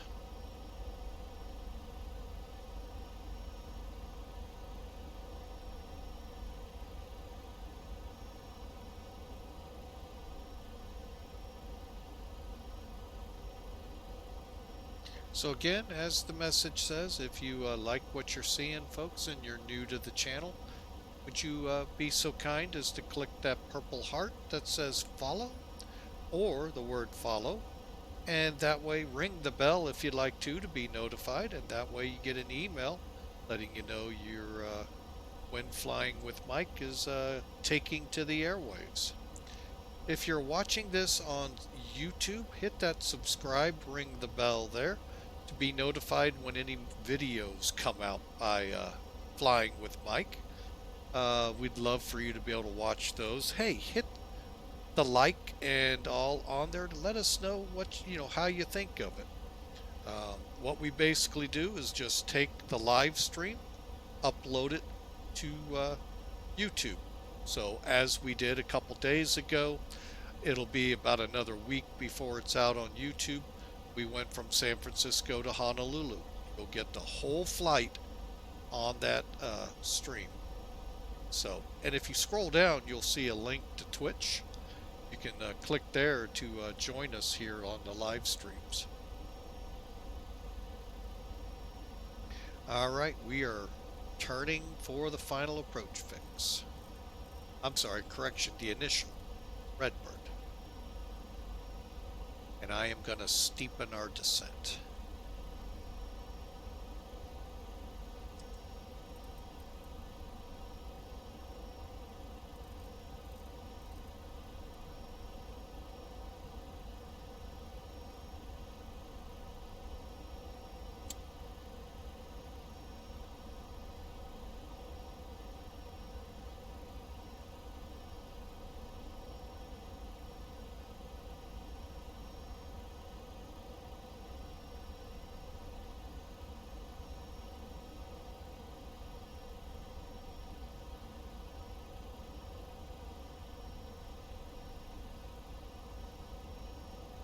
All right, folks, we are now proceeding to Redbird to join the ILS. ILS localizer just came alive. And I'm going to wait a couple minutes as we descend here. Looks like we should make up. We're now starting to get the glide slope active. Let's go ahead and push in localizer.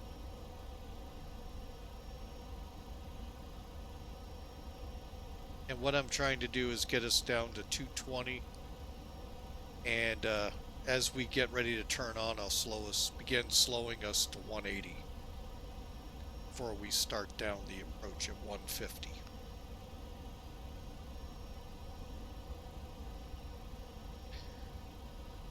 Oh, but again, we thank you all for being a part of Flying with Mike. We always appreciate the support and appreciate all of y'all out there. And like I said, anytime you guys want to join in, find out when we're flying, plan a flight either from that airport or a nearby one to meet where we're going. So, love to have you in the air and see what we can do to make controllers cringe.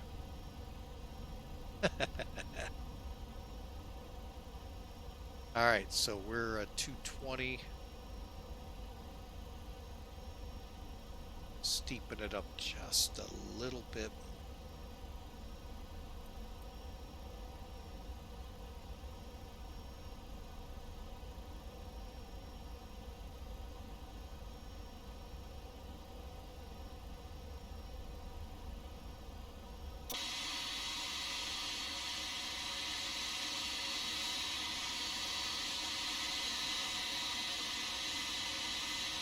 Nice early morning arrival here to Louisville.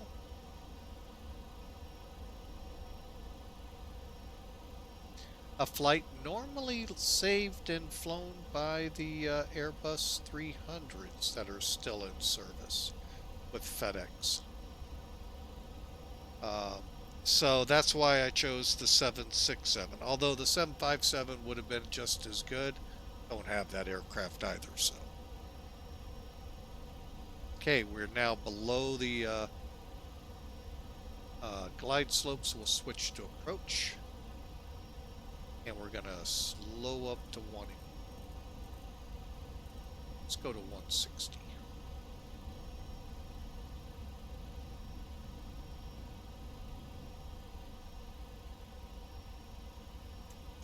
Start going flaps 5. And we just gained the localizer.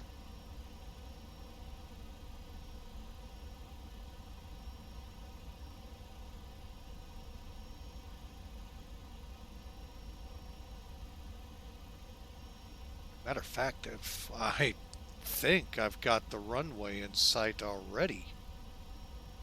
Holy mackerel. Okay, we just joined the, I'm sorry, the glide slope, so we're fully established. Louisville traffic, FedEx 811 Heavy, fully established at Ali on the ILS for 35 left.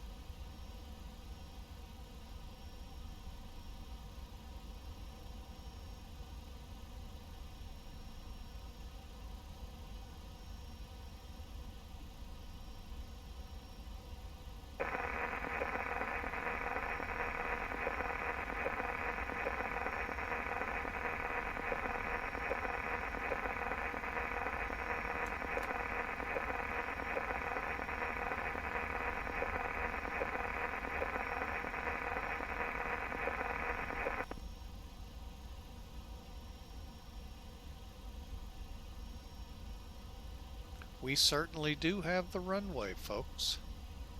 Let's go ahead and get the gear down.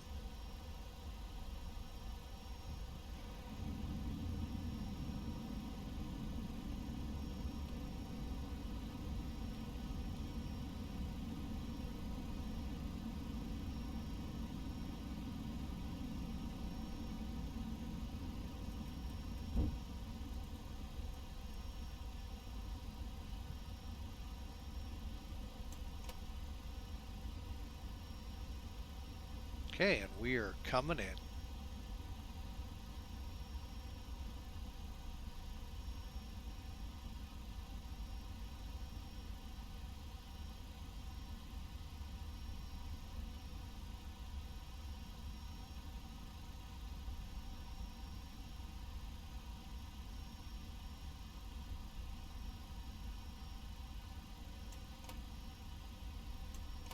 All right, we're going to full flaps. Louisville traffic, FedEx 811 Heavy, Crowell, final approach fix, 35 left, full stop.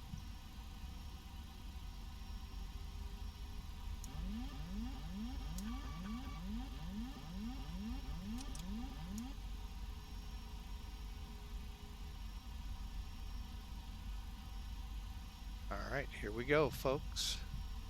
Alright, that's annoying as heck.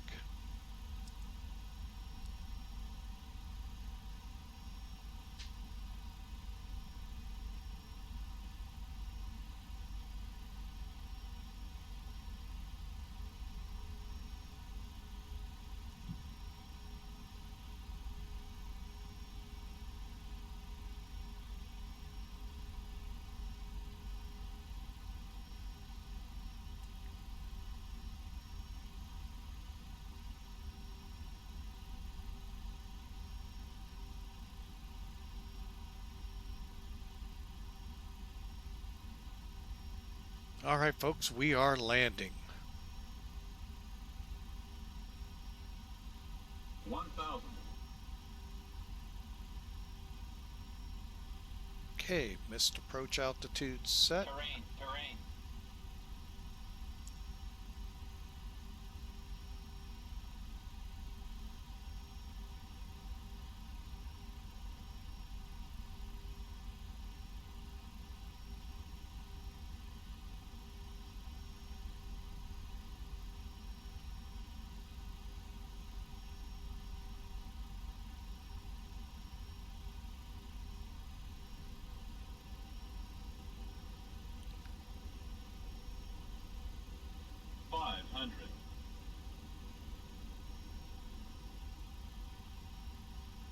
Got nothing on the wind meter, so I don't know how we're doing on that.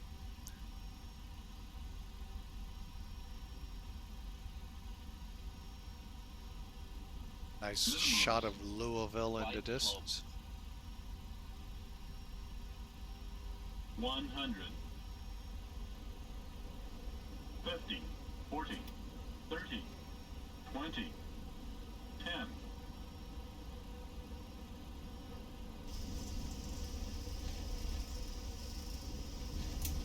Okay, we're in idle reverse. Let's give it a little.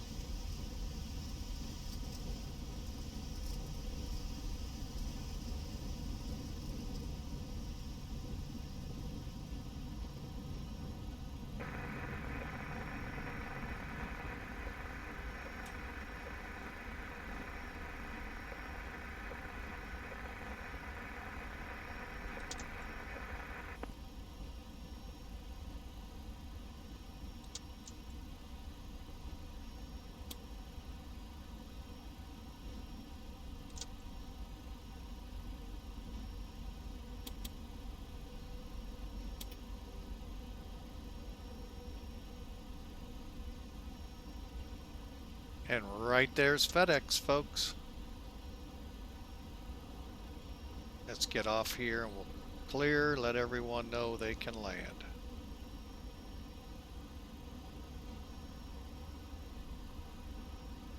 And Louisville traffic, FedEx 811 Heavy to FedEx off runway 35 left at Alpha 6.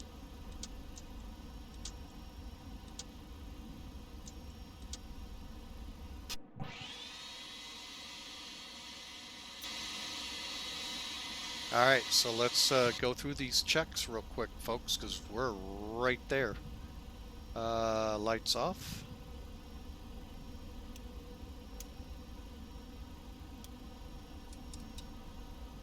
Okay, APU.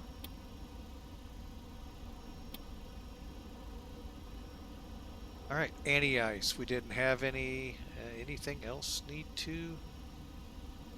I think we're good there. Let's get on our transponder and pull that to at least TA. Radar off, terrain off. And away we go.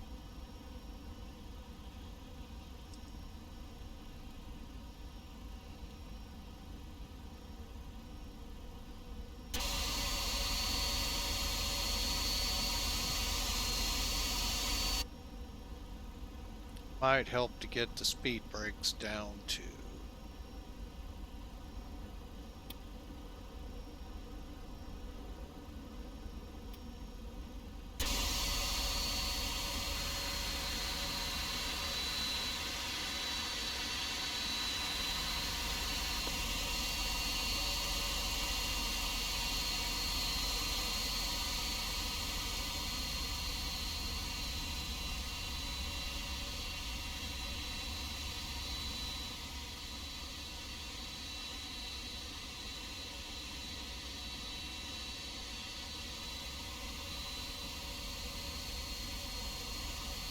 That's going to be way too close to the building.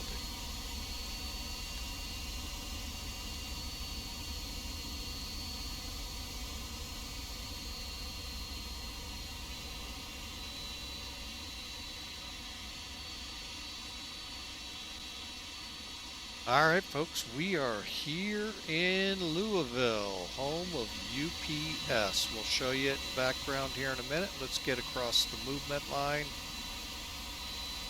And that way we don't have to talk to anyone if we don't want to.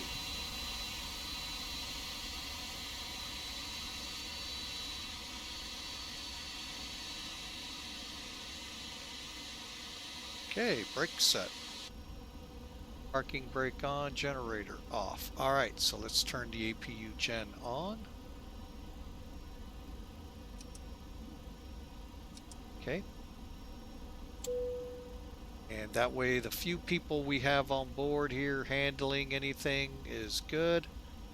After landing, auto throttle can go off. It is. Flight director's off.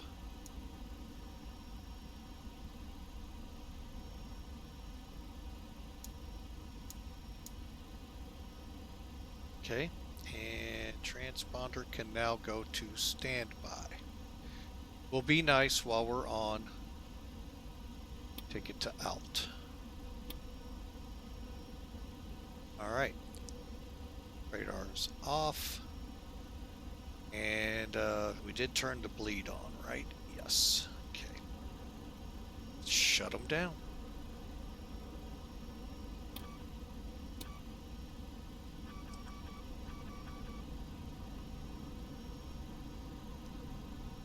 And again, folks, welcome to Louisville.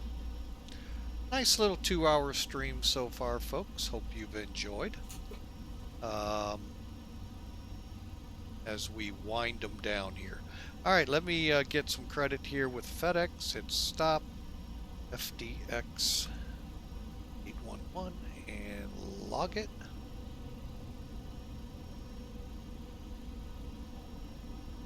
"188 feet a minute, folks.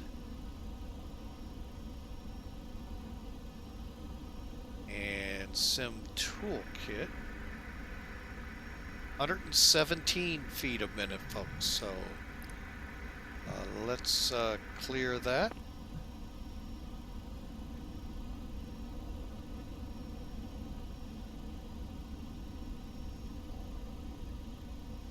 Okay, I lost track of what I was wanting to do. Okay, now I remember. Sim Toolkit. All right, let's finish the flight off here, folks.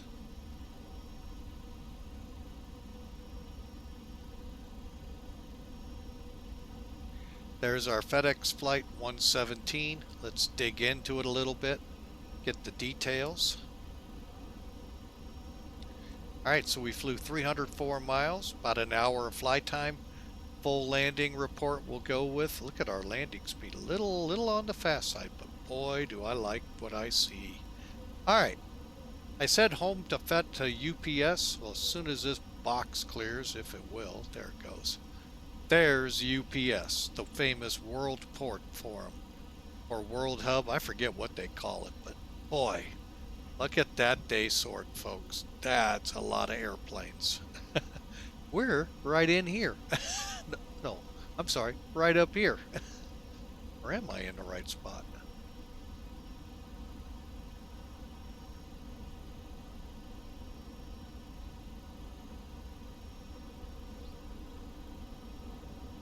Yeah, this is FedEx. I thought so. It's like, wait a minute. This angle shows it down here. Anyway, to the landing, folks, real quick. Heading right on track. Pitch could have come up a little more on the nose. That might have slowed us right to the VREF speed. But folks, at 117 feet a minute, 1.5 Gs, folks, that's a great landing.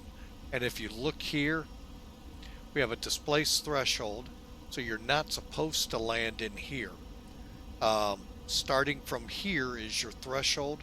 Going on up the runway here, that's where you're supposed to land. This big mark here, folks, guess what? That's what we aim for visually on the runway. And look where we touched down, just past it. Perfect. It looked like it was going to hit it, but got a little bit past it. 1,200 feet down the runway, 9 feet to the side.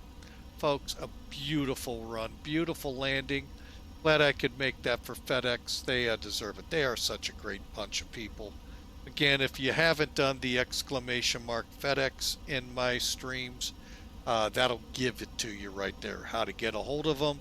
Check them out for yourself and decide if you want to become a pilot for them. All right. So, folks, what a flight, a great flight indeed.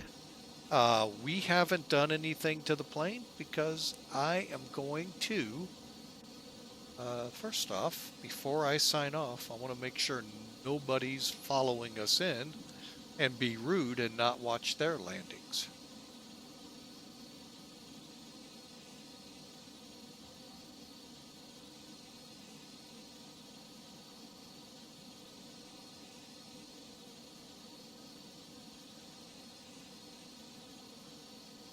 All right, well, looks like nope, he just signed off and I don't see anyone else out on the approaches. I am going to go ahead and disconnect as well. And folks, what we're going to do is hopefully, I say this all the time, hopefully we'll get X-Plane to behave. Now that's funny, it didn't work for you there, Insook.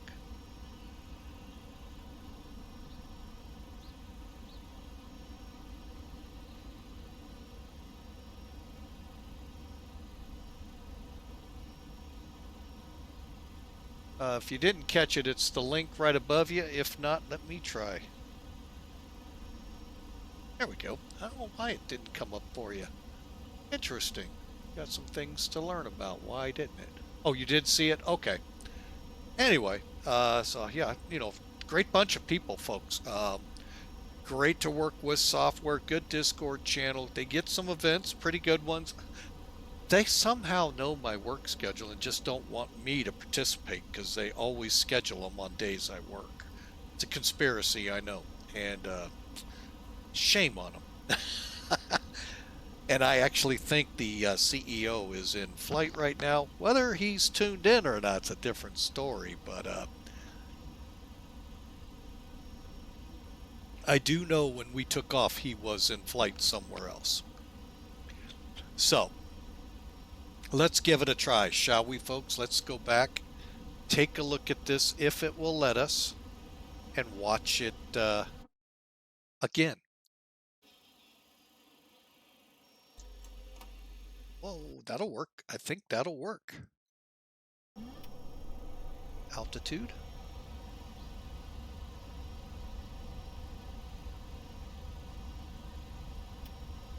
Let's see here.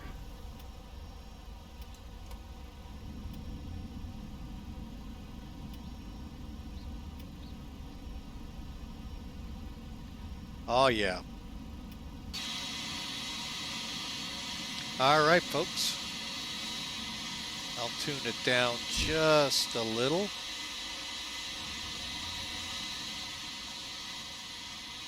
And let's watch it come in, shall we?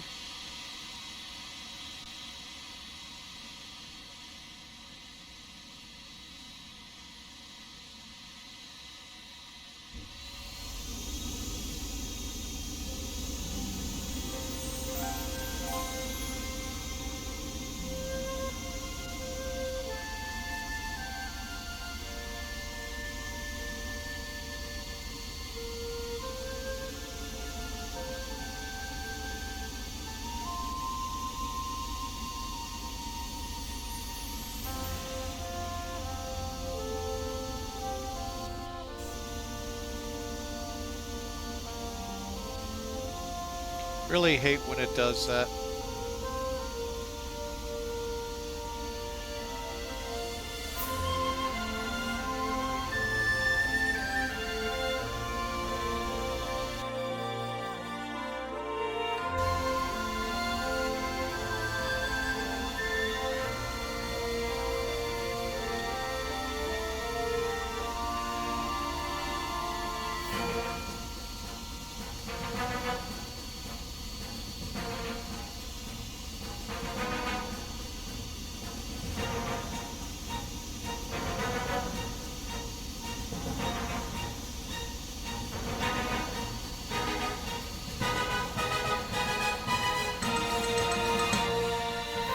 Oh, hell, if anything, a better flare. Not gonna complain though, folks.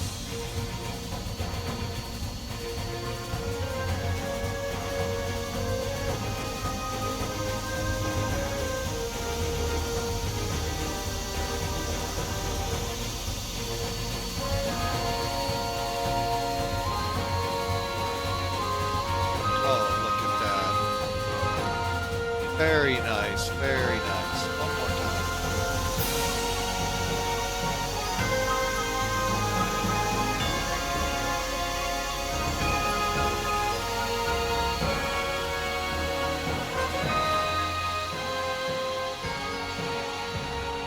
Sorry about that, folks. Didn't realize just how loud it was. Let's go back out and take a look at this from the Hawker 125 cam.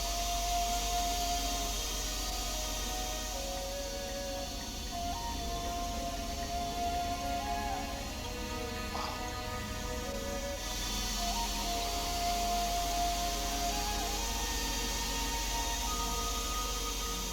Screenshots.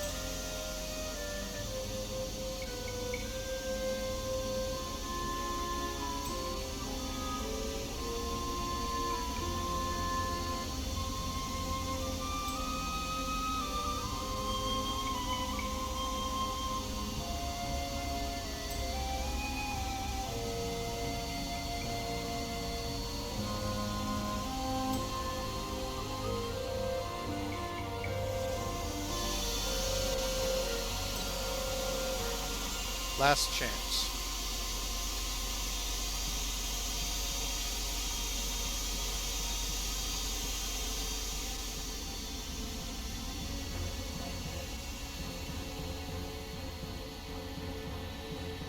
How'd it look out the wings?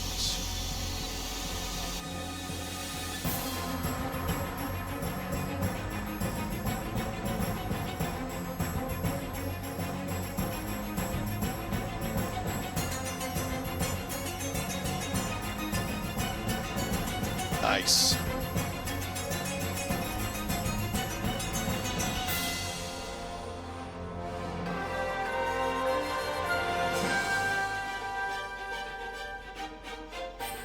All right, folks, after this, we'll do one more view. We'll do it right out of the tower cab and see what kind of view they got. A nice little look here at the World UPS port. Beautiful landing. Let's get on out there one more time.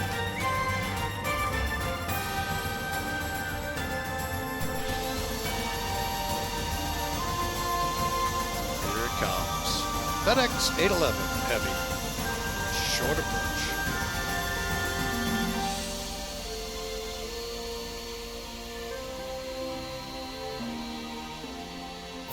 What a nice end to the stream, folks.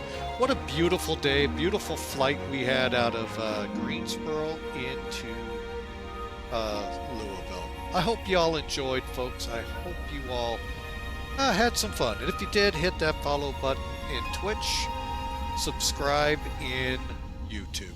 But for now, folks, let me put her back on the ramp.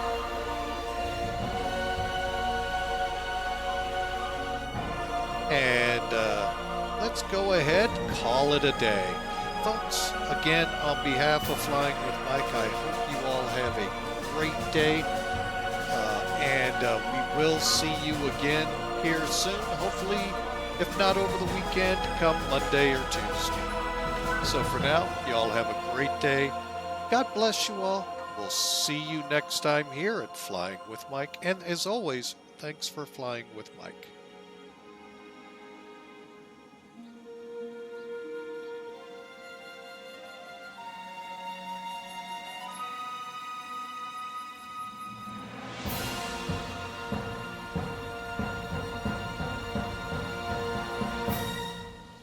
Have a great weekend, folks.